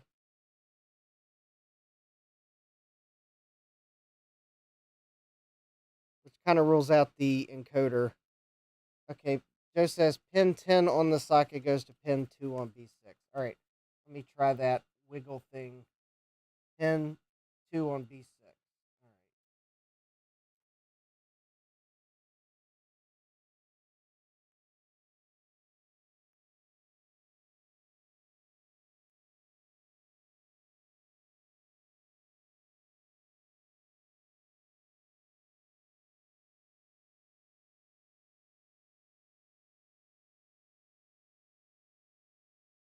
John Francois says the keyboard is clearly haunted. Jack says reasonable theory.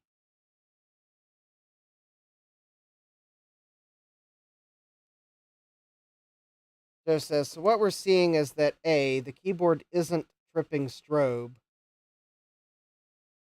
because it doesn't do it on another machine. And B, the logic board isn't causing strobe because it doesn't go crazy without the keyboard installed.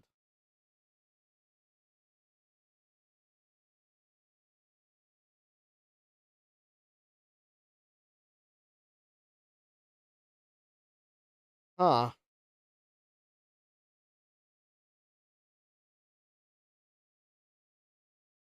Almost like I should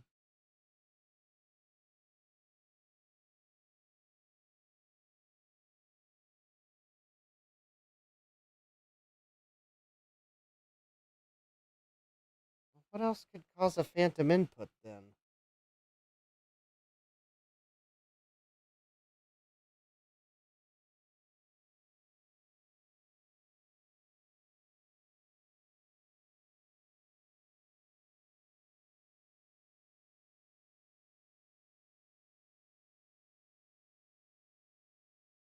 Do I have a logic probe or oscilloscope working right now? Unfortunately, not.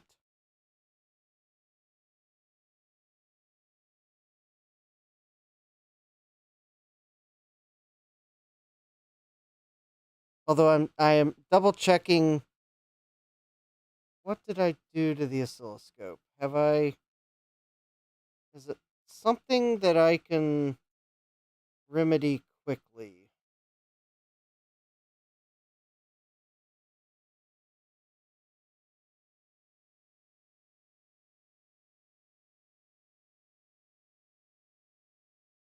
Oh, okay. Those are cache chips. Those are toss chips. Yeah. Did I actually?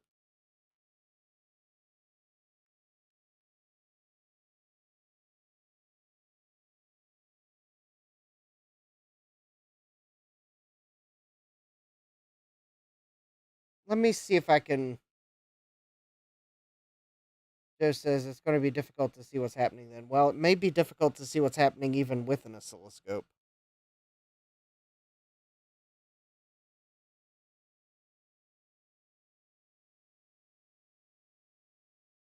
Joe says I really want to trace the strobe signals down the line to see what's happening.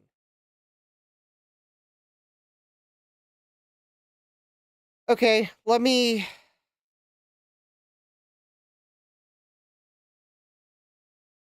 All right, let me see if I can get my oscilloscope running in a time efficient manner. I was not expecting.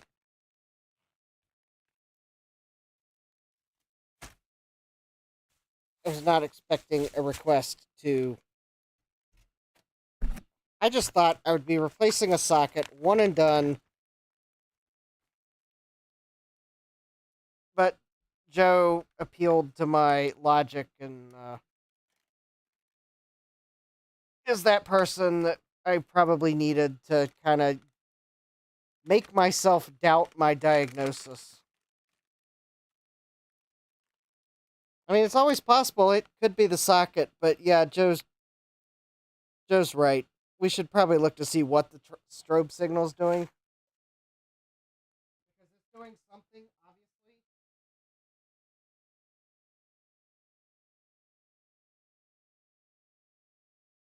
Whatever it's doing is not the correct thing.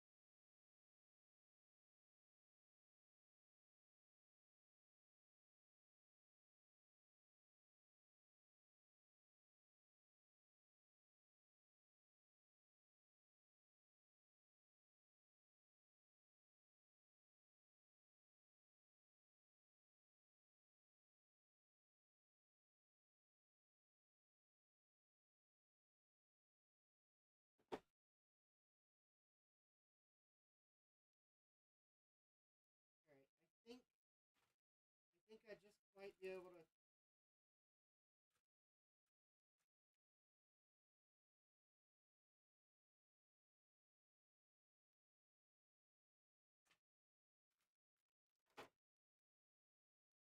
All right.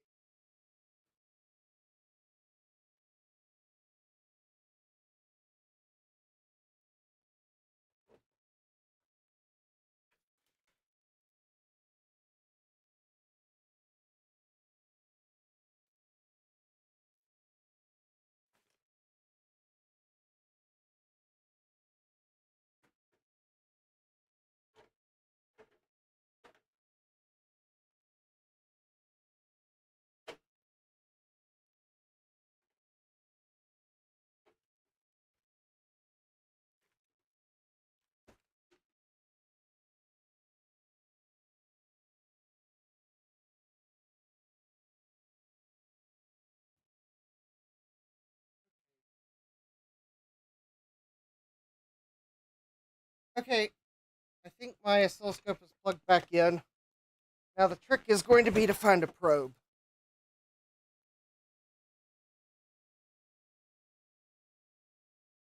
Hey Dave, welcome.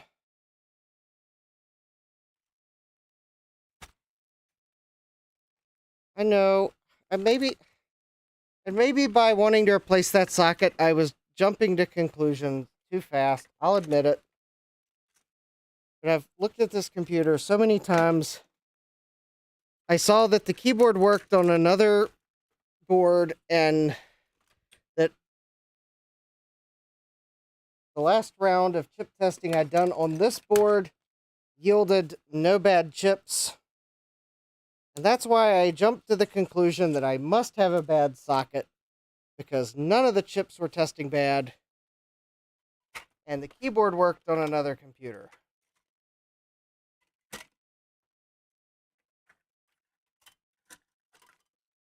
So that's kind of so for anyone just joining, Joe appealed to my sense to try to troubleshoot a little more before I just up and replaced a socket, possibly without reason.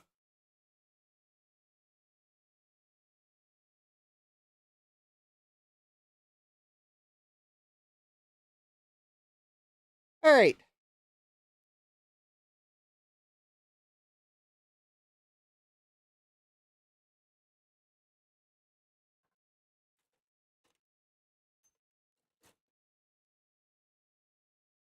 All right. The only thing is, I don't really have a good place to clip a ground lead to.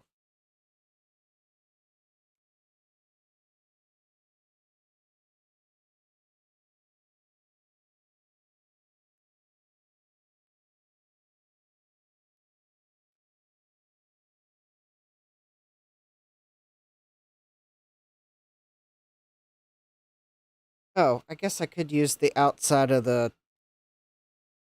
Hold on. I think I can use the outside of the. There we go. I think that should be a ground. All right.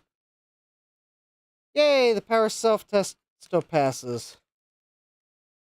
All right. Let me.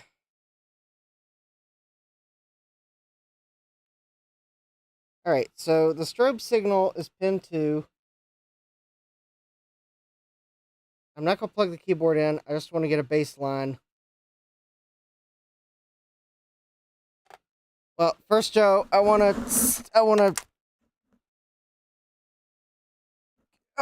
calibrate my.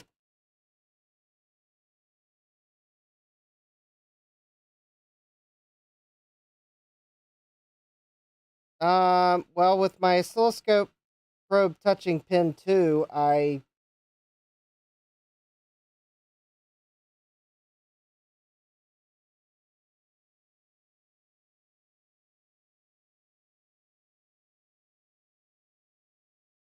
on. I'm trying to find a signal I can do an auto adjust and get somewhat sensible measurements.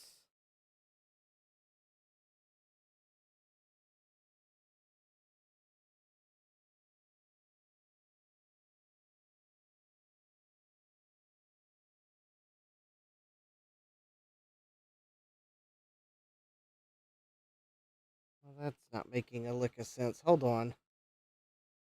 Joe says the pin.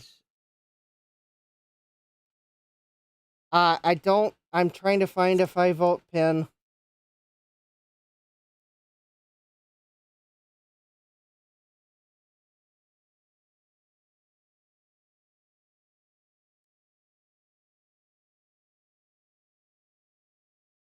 Maybe I may not have. Maybe I don't have a good ground. Maybe that's the problem.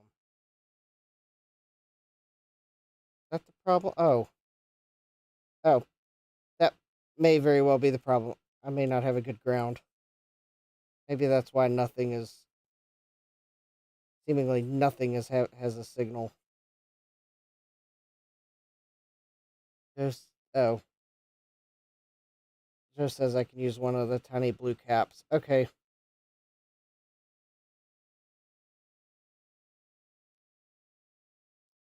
Okay.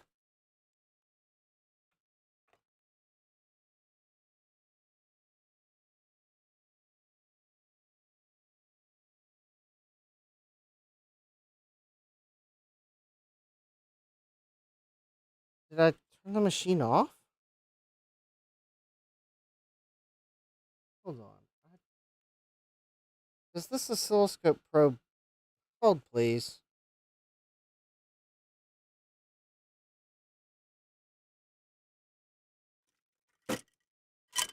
Did I just grab a... Alright. I'm going to plug my probe into the scope. Hit auto set. Oh, and see nothing. Well, that's...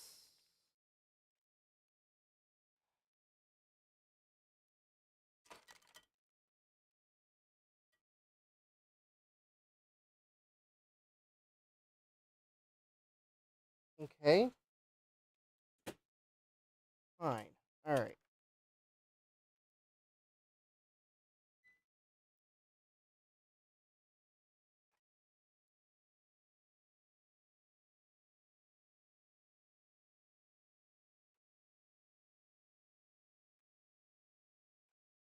I know you can read the configuration of that probe oscilloscope. Don't tell me you can't. Okay, so I'm swapping probes. Instead of using a voltage probe, which I thought would give me a cleaner signal, but apparently the voltage probe I bought on eBay doesn't work. Because this isn't a Tektronix scope. It takes all the decisions away from you regarding scope configuration. So Tektronix probes just work.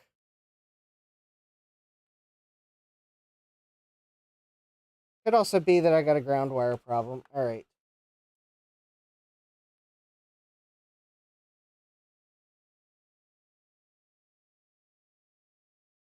So that is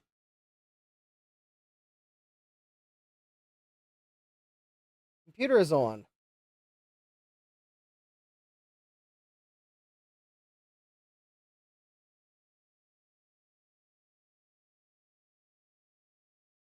There we go. That's 5 volts. All right.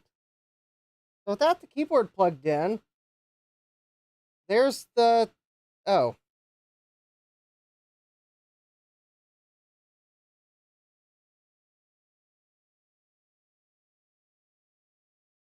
So that's the strobe without a keyboard plugged in. It looks like it's floating at half a volt. Doesn't look quite right, but... Yeah, I honestly, if I had a wish list item that I would like is a new oscilloscope that has a video out, but is not Tektronix brand. What does strobe do? I don't know what strobe does. Without a keyboard plugged in, probably not much of anything. All right, so let's plug the keyboard in. Reestablish my ground clip.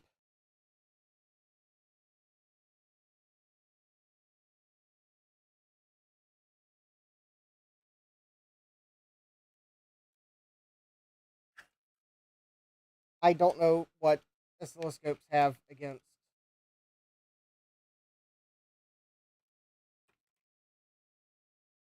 showing the labels on the y-axis. It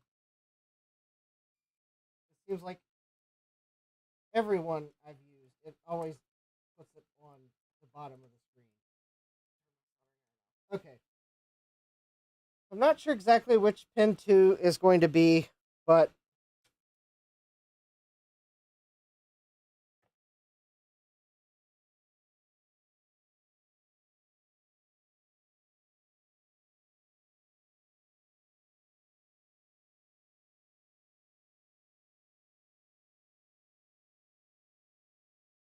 I'll check pin 11 on B10. Okay. Trying to set the keyboard somewhere where I know I'm not pressing keys.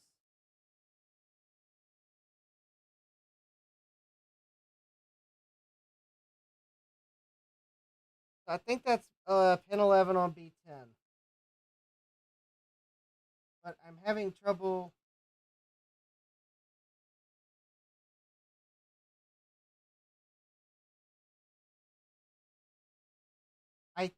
the keyboard is plugged in. Computer is turned on. That's pin 11 on B10. I'm pretty sure it is. 1, 2, 3, 4, 5, 6, 7, 8, 9. 1, 2, 3, 4, 5, 6, 7, 8, 9, 10. And it's 7 pins on the one side, 8, 9, 10, 11. That is pin 11 on B10, final answer. I don't see a strobe. Also, the keyboard's not going wild and crazy.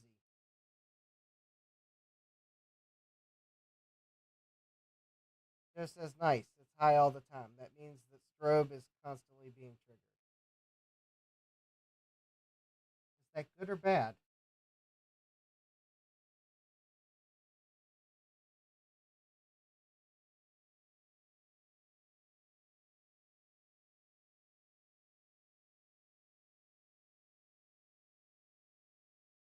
I don't know why we're not beeping. Oh, Jack says key, key, key, key, key, key, key, key. I don't know what computer's doing because I can't show both items.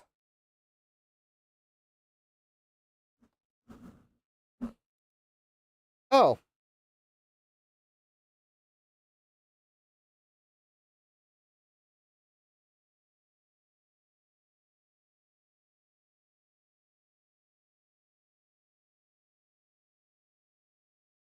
No, Joe, the keyboard was not faulty. I had the keyboard setting upside down, so it was resting on the keys. I think I was pressing a key.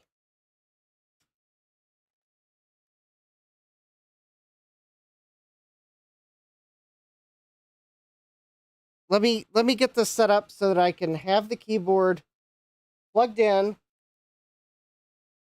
and that it's not going to short on anything. Because the thing is, there's nothing on the bottom of the PCB to protect from shorts, which is why I had the thing upside down. And I think the key presses were possibly actual legitimate key presses because I had the keyboard upside down. Okay, I am going to have to disagree with, or it doesn't like this board somehow, because this is the keyboard that came with the computer. It is going to have to learn to like the board. All right, Joe says, okay, don't press a key and try testing it again. Yes, that is what I'm trying to set up for, Joe. I lost my ground clip.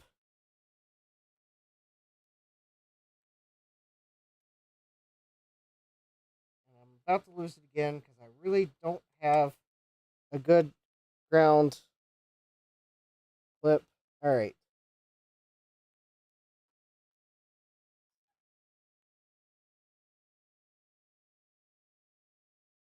All right. So I know you're.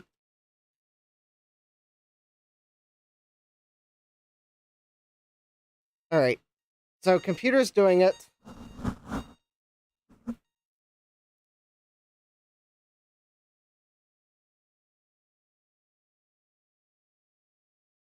So I'm not pressing any keys.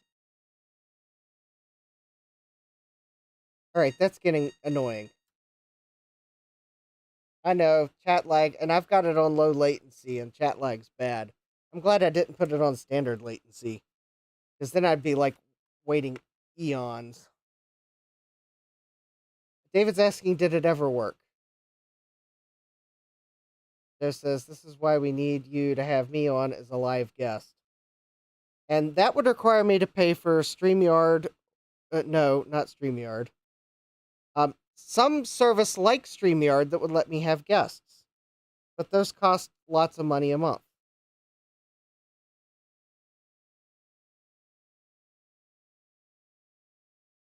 And my Patreon earnings are down another $20. So, not going to happen this month. Joe says, so there's garbage on the strobe pin.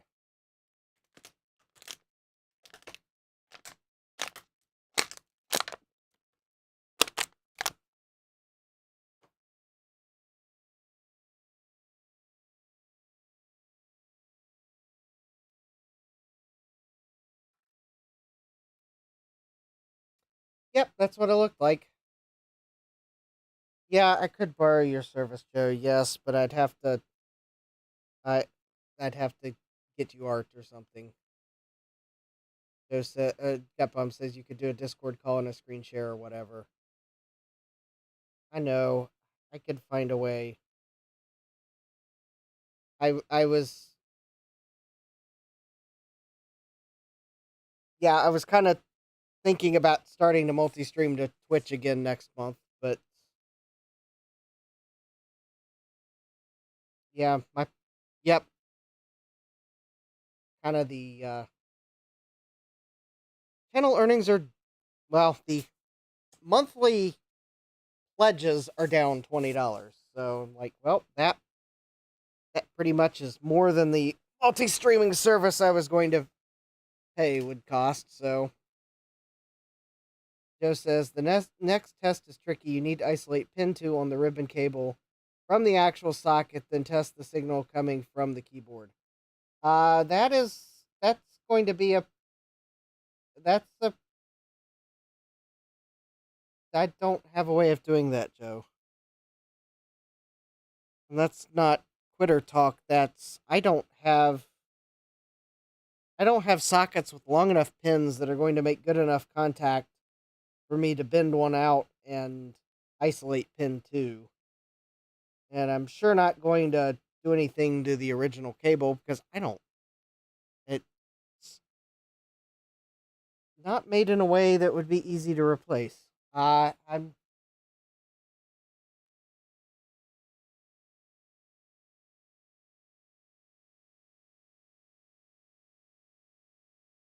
just says I can do that by putting the keyboard connector into a sacrificial socket, then bend pin 2 out.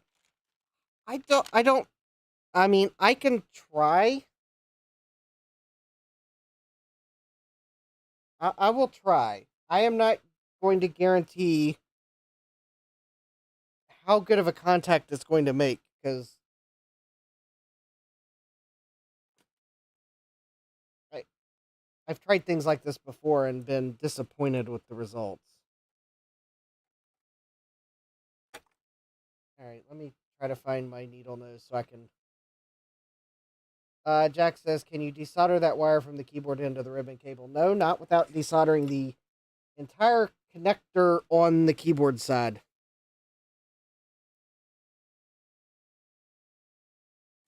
I think the ribbon cable was crimped into the solder socket on the keyboard side. I don't think you can unplug it on the keyboard side. It's like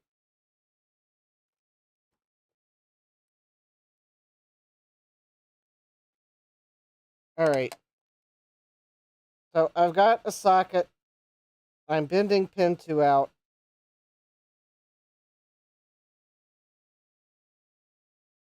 I am hoping this makes good enough contact.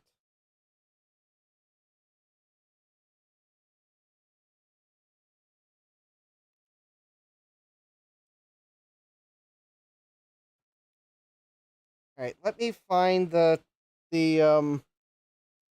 let me see if I can find the hook clip for my oscilloscope probe because that's probably going to be about the only way I'm going to be able to pull this off with the keyboard plugged in.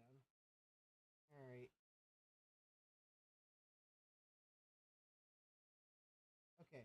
So I got the oscilloscope probe hooked onto that pin 2.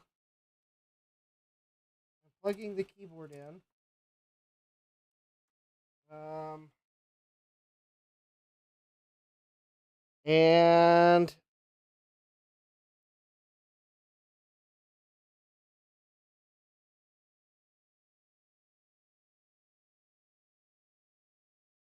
Joe says, "Oh, I have another idea. Wait."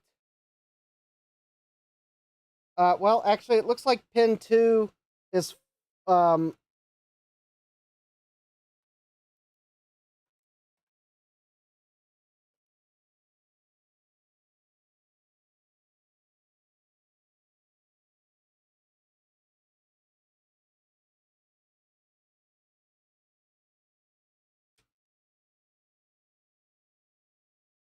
It's low. And I lost the probe connection.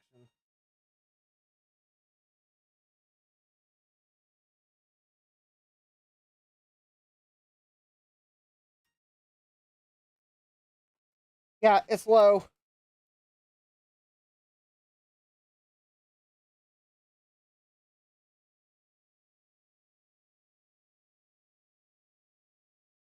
I don't have a solder bridge under the socket, do I?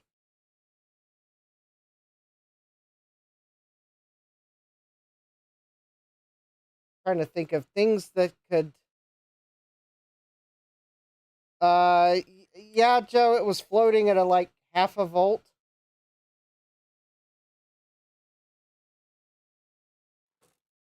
I mean, I was measuring it on. Oh, I was measuring it at the socket. Oh, hold on. I was measuring the wrong side of it.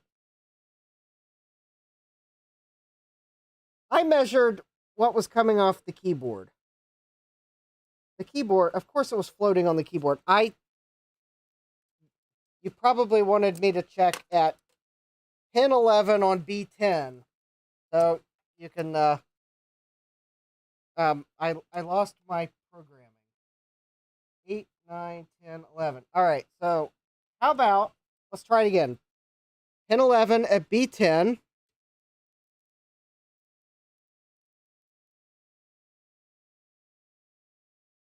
Yeah, just says that's still floating but low.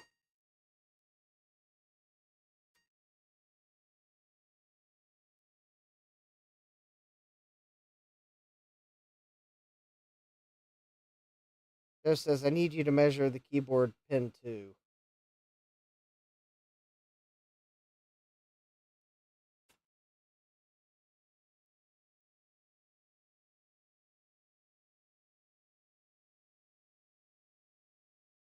Just says no, no, no.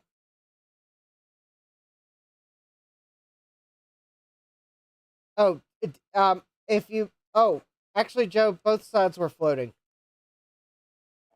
Just says floating, that's normal. I measured the pin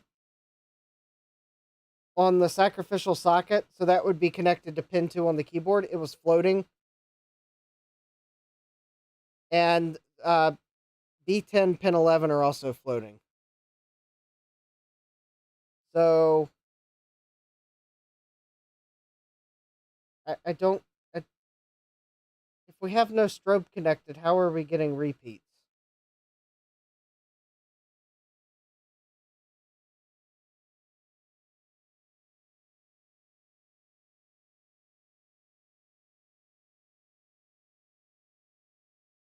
Jeff says no. Oh, we got chat latency. All right.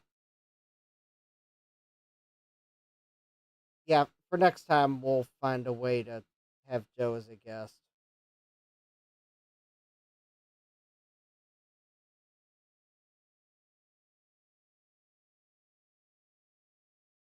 Oh, Joe says there is like a 60-second delay between what I'm saying and you responding, leading to confusion.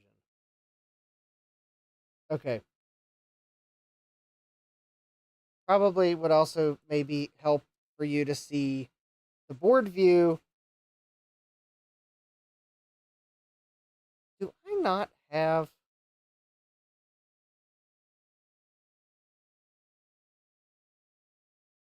No, of course I wouldn't have a.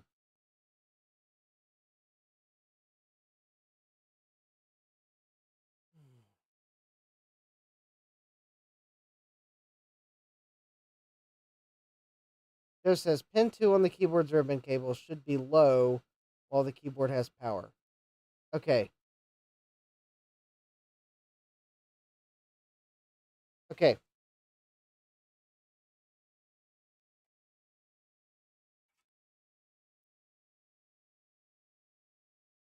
All right. This is a bit difficult. Okay, so I am connecting this to pin 2 on the socket.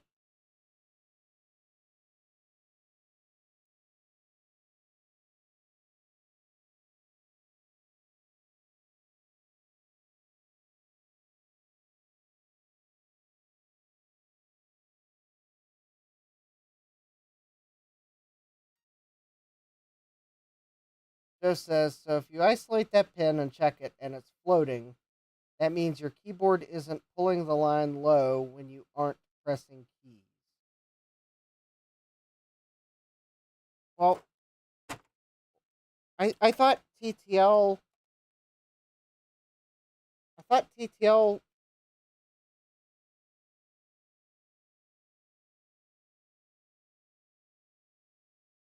Maybe it's floating at a voltage level where it's in the no man's land. Well, then why does this keyboard work in another computer?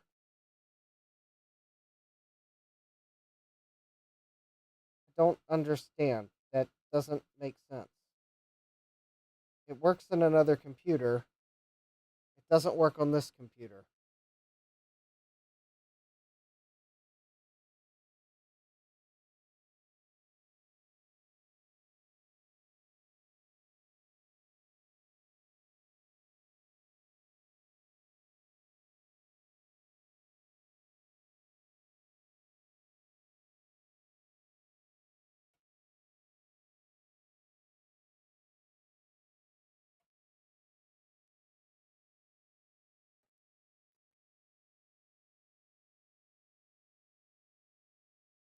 Joe says the keyboard holds the line low when no keys are being pressed and pulses high every time you press a key.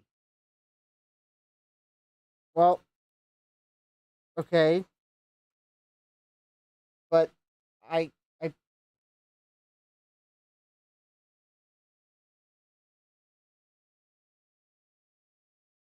Joe says so. Probe that pin again and press key. Oh, okay. Now you're asking for a very difficult check because in order for me to probe that pin, I got to turn the board sideways.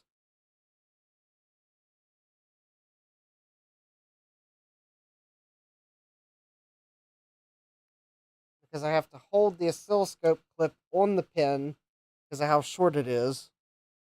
But in order for me to type,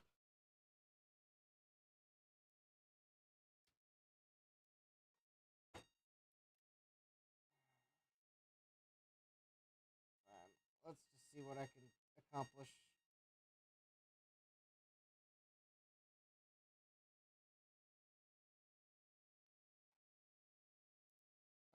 Well, I just unplugged the keyboard by accident. All right.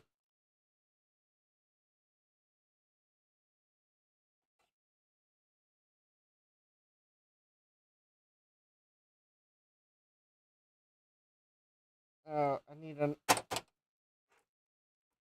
a new sacrificial socket. I've managed to mangle it.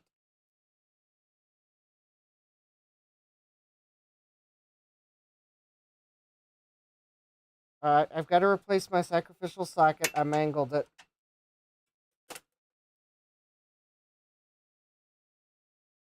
I bent.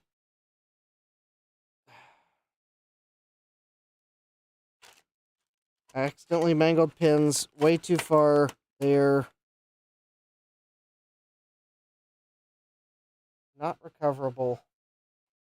Luckily, I have another socket here. Let me create a new sacrificial socket. Then we will try again.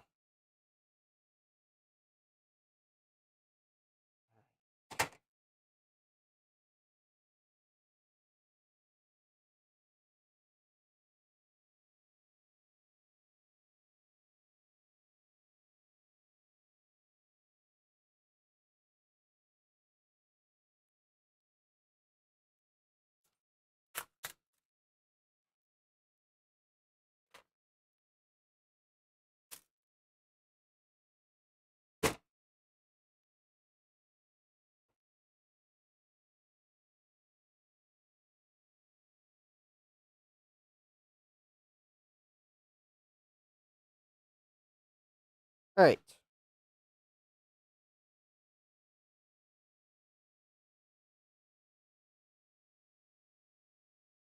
Oscilloscope probe. I clip it. Will it stay on by itself? Now that I've got a new socket. No, not really. Okay.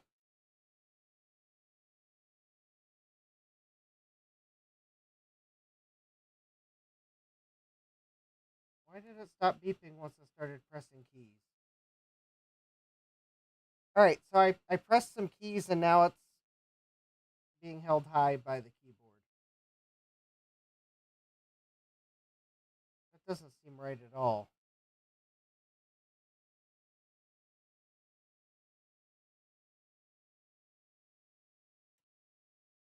Oh, I just lost it.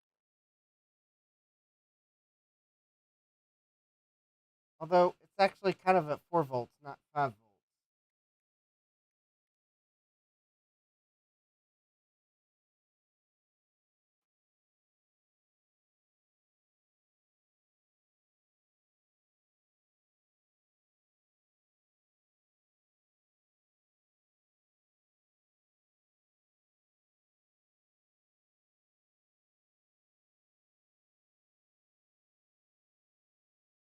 Well, Joe says I have a bad keyboard, but that doesn't.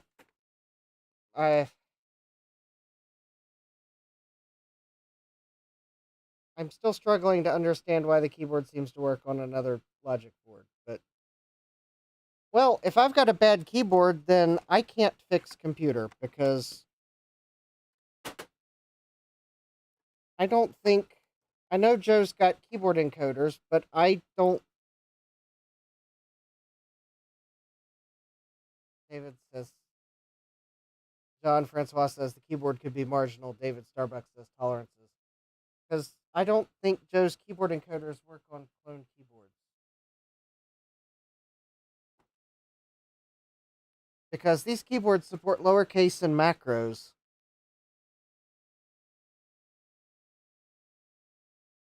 However, I've also zoomed into the keyboard encoder on the keyboard for Joe to say that Joe says it's good enough to work in the other machine, but not good enough to work in this machine.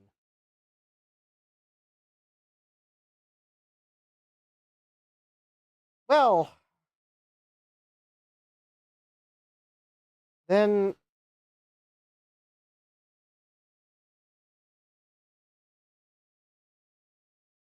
Joe says it's the only thing that is wrong is the keyboard at this point. Yeah, it that would apparently be the only thing that's wrong is the keyboard. And I mean, I did buy another clone, which has a similar keyboard, but I paid so much for that clone, I am not taking its keyboard and I mean, if I take its um um Joe says that's an 8048, a clone of an Intel microcontroller. I think I've already cleaned and reseated the IC, Thomas, because I see evidence that I have put deoxit in the socket.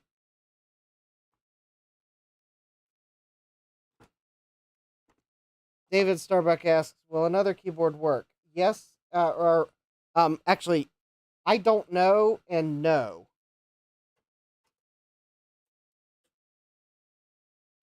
Um, actually, probably it'd be more accurate to say I don't know, but probably yes and no.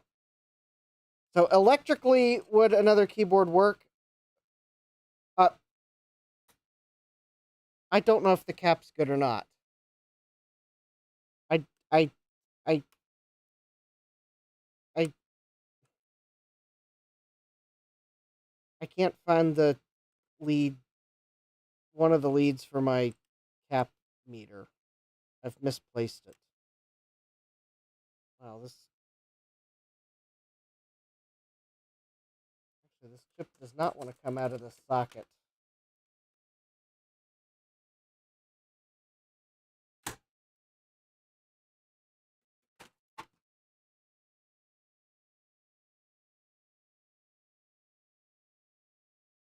Just says if I had the time, I'd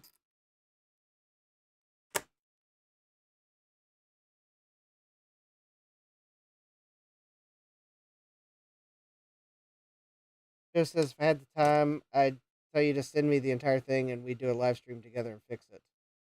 I don't think the cap has anything to do with it. Also, there's the keyboard chip, and that chip looks clean. And its socket, it looks clean. I don't see any of the signs of corrosion like the sockets on the motherboard had.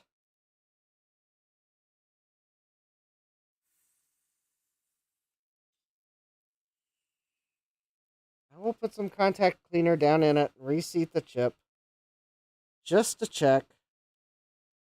But it looks like I've already done it because I see residue on the board that looks like contact cleaner. David's asking, can I test the IC? No, I can't. I don't have anything that'll test a Intel microcontroller.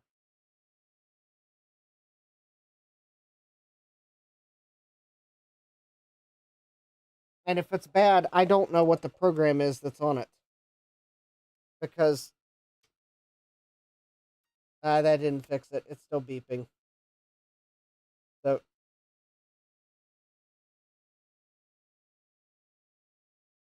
I don't know if there's a way to dump the program from it. There's probably not. Something tells me it's probably locked away. Joe says to help any further, I'd need to start reverse engineering the keyboard. Yeah, that's probably the next step, is someone reverse engineer the keyboard. The thing is, I could probably use a standard Apple keyboard on this computer, but the problem is,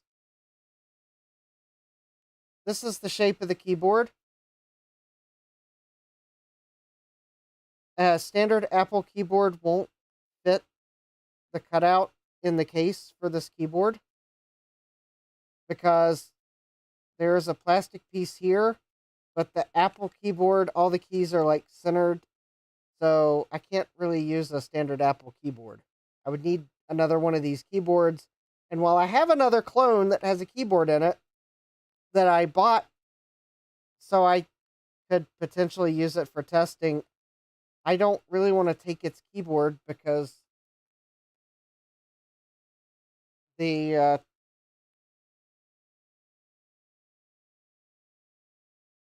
Joe says, like, can we just pull the strobe line low with the 10K resistor and make it work? I mean, I don't know because I don't have a 10K resistor handy to try it. Oh, someone sent me. Actually, I think Thomas Armstrong sent me the PCB for this project. I just would have to buy all the other parts because I never did that.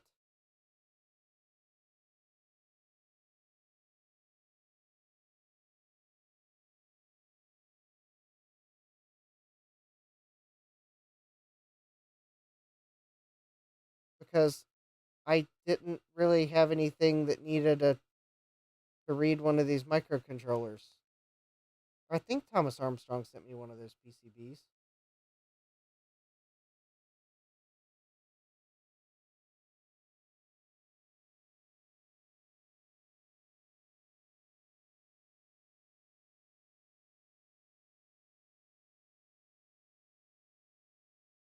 So, the MCS-48 largely predates the concept of code security, with the exception of some newer dated parts, usually 8042 and 8049.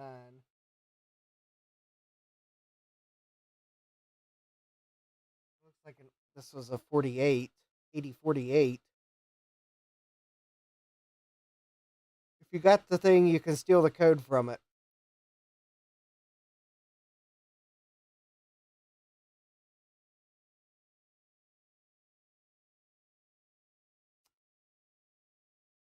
Well, maybe what I'm going to have to do, because maybe it looks like it might be possible to read the program out of these because there may be no concept of protecting the code in them.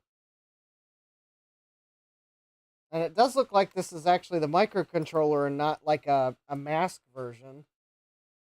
So maybe it might be possible to read the program out of it. Maybe it's not too far gone to do that.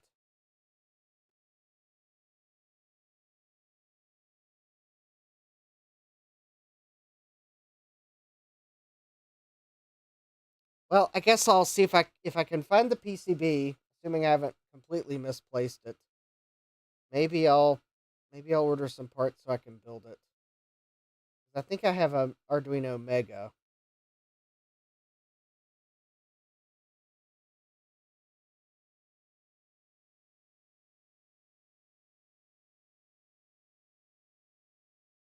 I have a feeling what stopped me from ordering it was the ZIF socket. A lot of the parts look cheap. The ZIF socket, not necessarily. All right.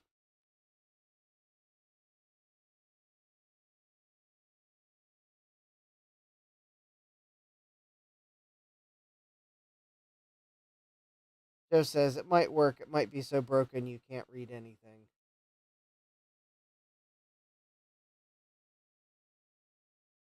Joe says that's a mask programmed one, so you can try to read the program out. Well, Joe, there is one possible good news thing. Even though this keyboard might be bad, remember, I have another one of these, and it probably has the same microcontroller on it. So maybe with two. Oh, Thomas is telling me I may have the EEPROM boards. Oh, you might be right, Thomas. Maybe I might need to order the MCS 48 boards. Try to remember where I might have put it, because I have a place I usually put PCBs. You've got some of the A48 PCB here. All right, Thomas, I'm trying to remember where I might have put it, because there's usually a place I stash bare PCBs. Well, more than one place. I have a second one of these keyboards, so even if this one's broken, maybe I can read the program out of the. If this one's like too far gone to read the program out, maybe the other one works enough that I can read the program out of it. Because I have a feeling they have the same program. So, anyways, it looks like it has nothing to do with the sockets and everything to do with the keyboard. So, wow, that's a. And I have a feeling it's probably the keyboard. If it is anything to do with the keyboard, it's probably the keyboard encoder, because that's probably what's pulling signals up and down. Because there's not enough resistors on this board for there to be pull-ups and pull-downs for all the signals.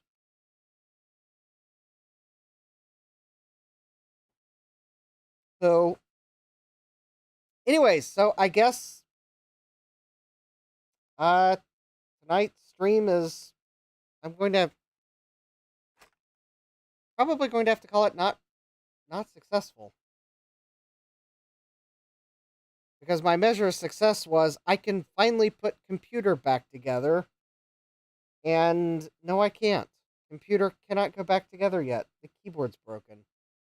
So, yeah, still no joy with computer. It's fighting me every move. And I guess, yeah, even if this keyboard works on the other logic board, or motherboard, it's not a Mac, so it's a motherboard. I guess if it's marginal, it could eventually stop working on that board too. So, thanks, Dave. So, anyways, next week. Good night, Joe. And thanks for your help, Joe. Even if I do sometimes get grumpy when things aren't going my way for repeated live streams on the same project. Jack says, computer likes to be a project. Yes, it does. David says, no, it was successful. You narrowed down the problem. Okay, I guess in that sense, David, it was successful. I just had I had initially set my stream goal of I'm putting it back together. So I guess it was successful. Now I know what's wrong, but it wasn't successful in that a computer's still it's still going to be a stack of parts on a table because I'm out of shelf space to make it a stack of parts on a shelf. I was hoping I could put it back together so that I could actually stack it on top of another Apple II, but I don't know exactly how well Apple IIs and their clones stack together, but better than a stack of disassembled parts. Okay, I guess it was successful. I'm just I was hoping to put computer back together. It looks like a next step will be to try to read out the microcontroller. So, yay, I get to order parts. I'll do that sometime. Yep, more shelving. Well, shelving's gonna have to wait too. As I kind of mentioned earlier in the stream, my monthly pledges are down another $20. So I was basically I'd thought about starting to multi-stream next month, but I'll probably have to put that off another month. So, and well, I'll get parts as I can.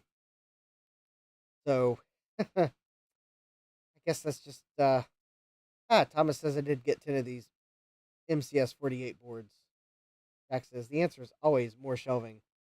So yep, I guess that's just kind of the realities of small streamers. It kind of, as pledges come and go, it can sometimes be a large swing. So yeah, I knew something was up when Patreon was telling me that my monthly pledges was only $20. Well, actually, right under $20 for the month,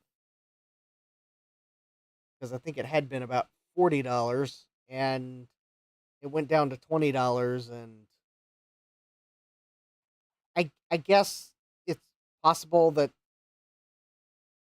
the situation could work itself out, and maybe my pledges aren't actually down, but we'll see. So, anyways, yeah, it's kind of I guess just in transparency, if anyone's wondering, I was getting about $40 from pledges on Patreon, and that's down to about $20. And that's like the net after Patreon's taken their cut off of it. So it's like 19 and a half, but we'll call it $20. I'm getting I've got $1 of monthly pledges on coffee. So really I only get about 60 cents after PayPal takes their cut. And then I don't have any monthly pledges on YouTube yet. So I guess just if anyone's wondering, yeah, the monthly pledges are right now about $21. So, but as always, though, I'm glad you can join me, even if you're not in a situation where you can make a monthly pledge or a one-time pledge. I try not to be pushy, because, I usually do my one announcement at the beginning of the stream and then just kind of flow. But just, I guess I thought I would mention it. It's kind of the pledges are down, so I'm gonna put off my multi-streaming for another month. Although I guess there's still a couple weeks in the month. Just kind of one of those.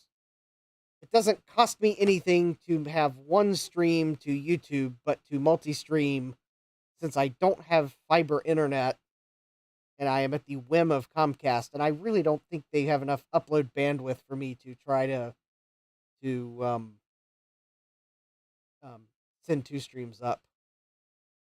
I need a service that can do the restreaming for me, and the cheapest one I've found is like $8 a month plus bandwidth. So it would be about $11 or $12 a month to multi-stream. But yeah, I mean, maybe I still might do it, but I guess my hesitation is last time I multi-streamed to Twitch, I was getting one viewer, and $12 a month for one viewer is kind of expensive. So I'm just kind of apprehensive to. I'm apprehensive to try it again when my monthly pledges are down, when I might only get one viewer a month. So yeah, there's that. I don't know. I guess if anyone's watching and you realize things are different on Twitch than they were 2 or 3 years ago, feel free to leave a comment. But yeah, but I guess on that though, even if I am multi-streaming, YouTube is my primary platform. So yeah, I'll always be streaming on YouTube because unfortunately Twitch to me seems like it's the place for video game streamers, which is probably why I was only getting one viewer a month. So I'm really not excited to try multi-streaming. But I was kind of thinking I might try it again because someone mentioned, hey, you might try it again. But anyways, I guess that's just the state of the channel. We'll just keep on rolling on YouTube for now, and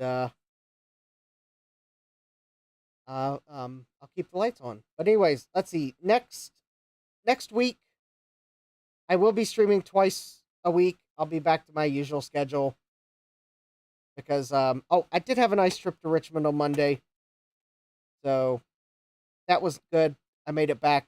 I definitely wouldn't have. I was too tired to stream when I got back, and it would have been a short stream. So it was just as well I didn't try to even squeeze in a short stream on Monday.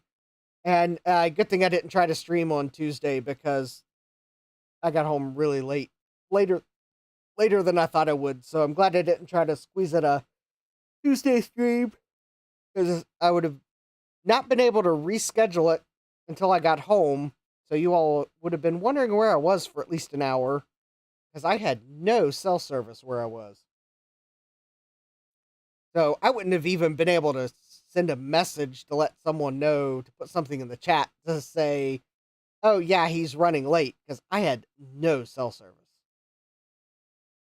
But anyways, so yeah, next week, Monday and Thursday, and I'm thinking next week's theme will be repairing old Macs and repairing old PCs. So I think one day will be a old Mac repair stream, and one day will be an old PC repair stream.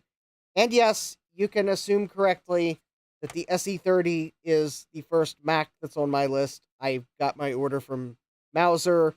I have some of the 74LS, or no, I don't think they're 74LS. I think they're 74F 258s. I think they're the memory transceiver. So David says the floor is a big shelf. I had too much stuff on the floor, David. It's becoming trip hazards. Ian says Comcast is Comcastic. Frown. Yeah, exactly. Jack says cable internet upload speeds equals yuck. Yes. Dave says yes. Probably at my suggestion of SE30. Ian says I'm annoyed at my SE30. It's being flaky. Yeah, my SE30 is failing the memory test in Snooper, which is concerning me that there's a intermittent problem. So I've got some transceivers for the memory from Mauser. I'm hoping maybe I can try to narrow down the problem before I just go randomly replacing chips. Ian says mine sometimes plays half a sad Mac.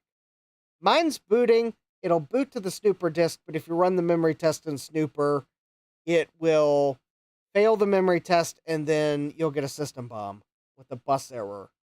So it's like something's up on it. So yes, the SE30 is the first Mac I'd like to take a look at. I prefer not to have... I like to have a little bit of room on my floor because I have a tendency of accidentally stepping on things.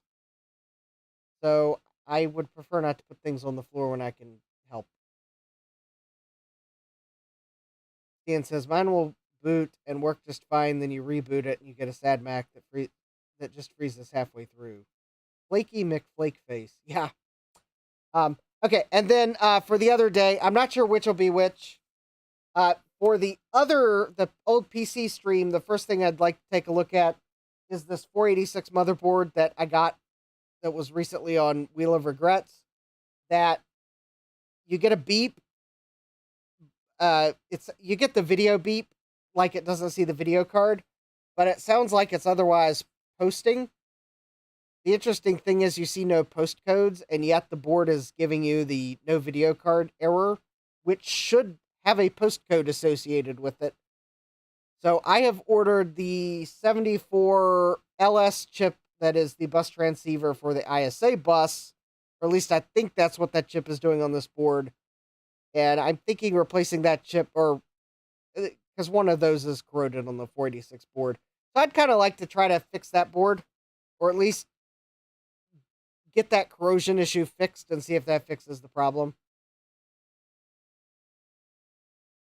But anyways, yep, I do have parts, and also I am looking for a Mauser order that should be in the basement somewhere. I can't find it because I'm having trouble remembering if I brought the whole box down here or if I took the components out of the box, because it has parts in it that I need for my PlayStation 1s, because I'd kind of like to look at those soon, just for something different. But anyways, I can't find that order, so that'll have to wait until I can find the order. I've set it somewhere, and maybe this weekend I'll get down to the basement. Yeah, it's time for me to go to bed. Come down to the basement this weekend and try to find the Mauser order I can't find. And hopefully I'll be on Dave's stream Sunday. By the time I was able to join this weekend, I realized I joined to find I was the only one in the studio, and then realized Dave had a short stream. So hopefully I'll be on Dave's stream this week. But with that, because I am getting tired, I'm going to go ahead and find the button here. So I hope you all have a great rest of your evening. Thanks for joining me, hanging out in the chat. Jack says, hopefully Dave's internet's back. Oh, I guess there's also that. I was having trouble processing Dave's message when he said something about internet. Okay, Dave says it'll be a 6 hour. All right, cool. Then I should be able to join. And, yeah, I should be able to join. So hopefully I'll be on Dave's stream. I don't know what I'll work on. It could just be trying to find things that I've lost. So anyways, thanks for joining, hanging out, being cool in the chat. Moral support. Thanks to Joe for trying to... Well, thanks to Joe for helping me pin down the problem is apparently the keyboard. That is, I guess, the revenge of computer for replacing at least seemingly half the logic chips, and now I got a keyboard problem. But anyways, we'll try to fix that. I guess with that, yep. I hope you all have a great rest of your day. Hope to see you here next week. Take care, and God bless. Computerized Start is brought to you by my awesome patrons on Patreon, and by your tips and memberships on Ko-fi. These and other channel supporters make my live streams possible. You too can become a channel supporter with tiers starting at just $1. Don't forget to smash that like button.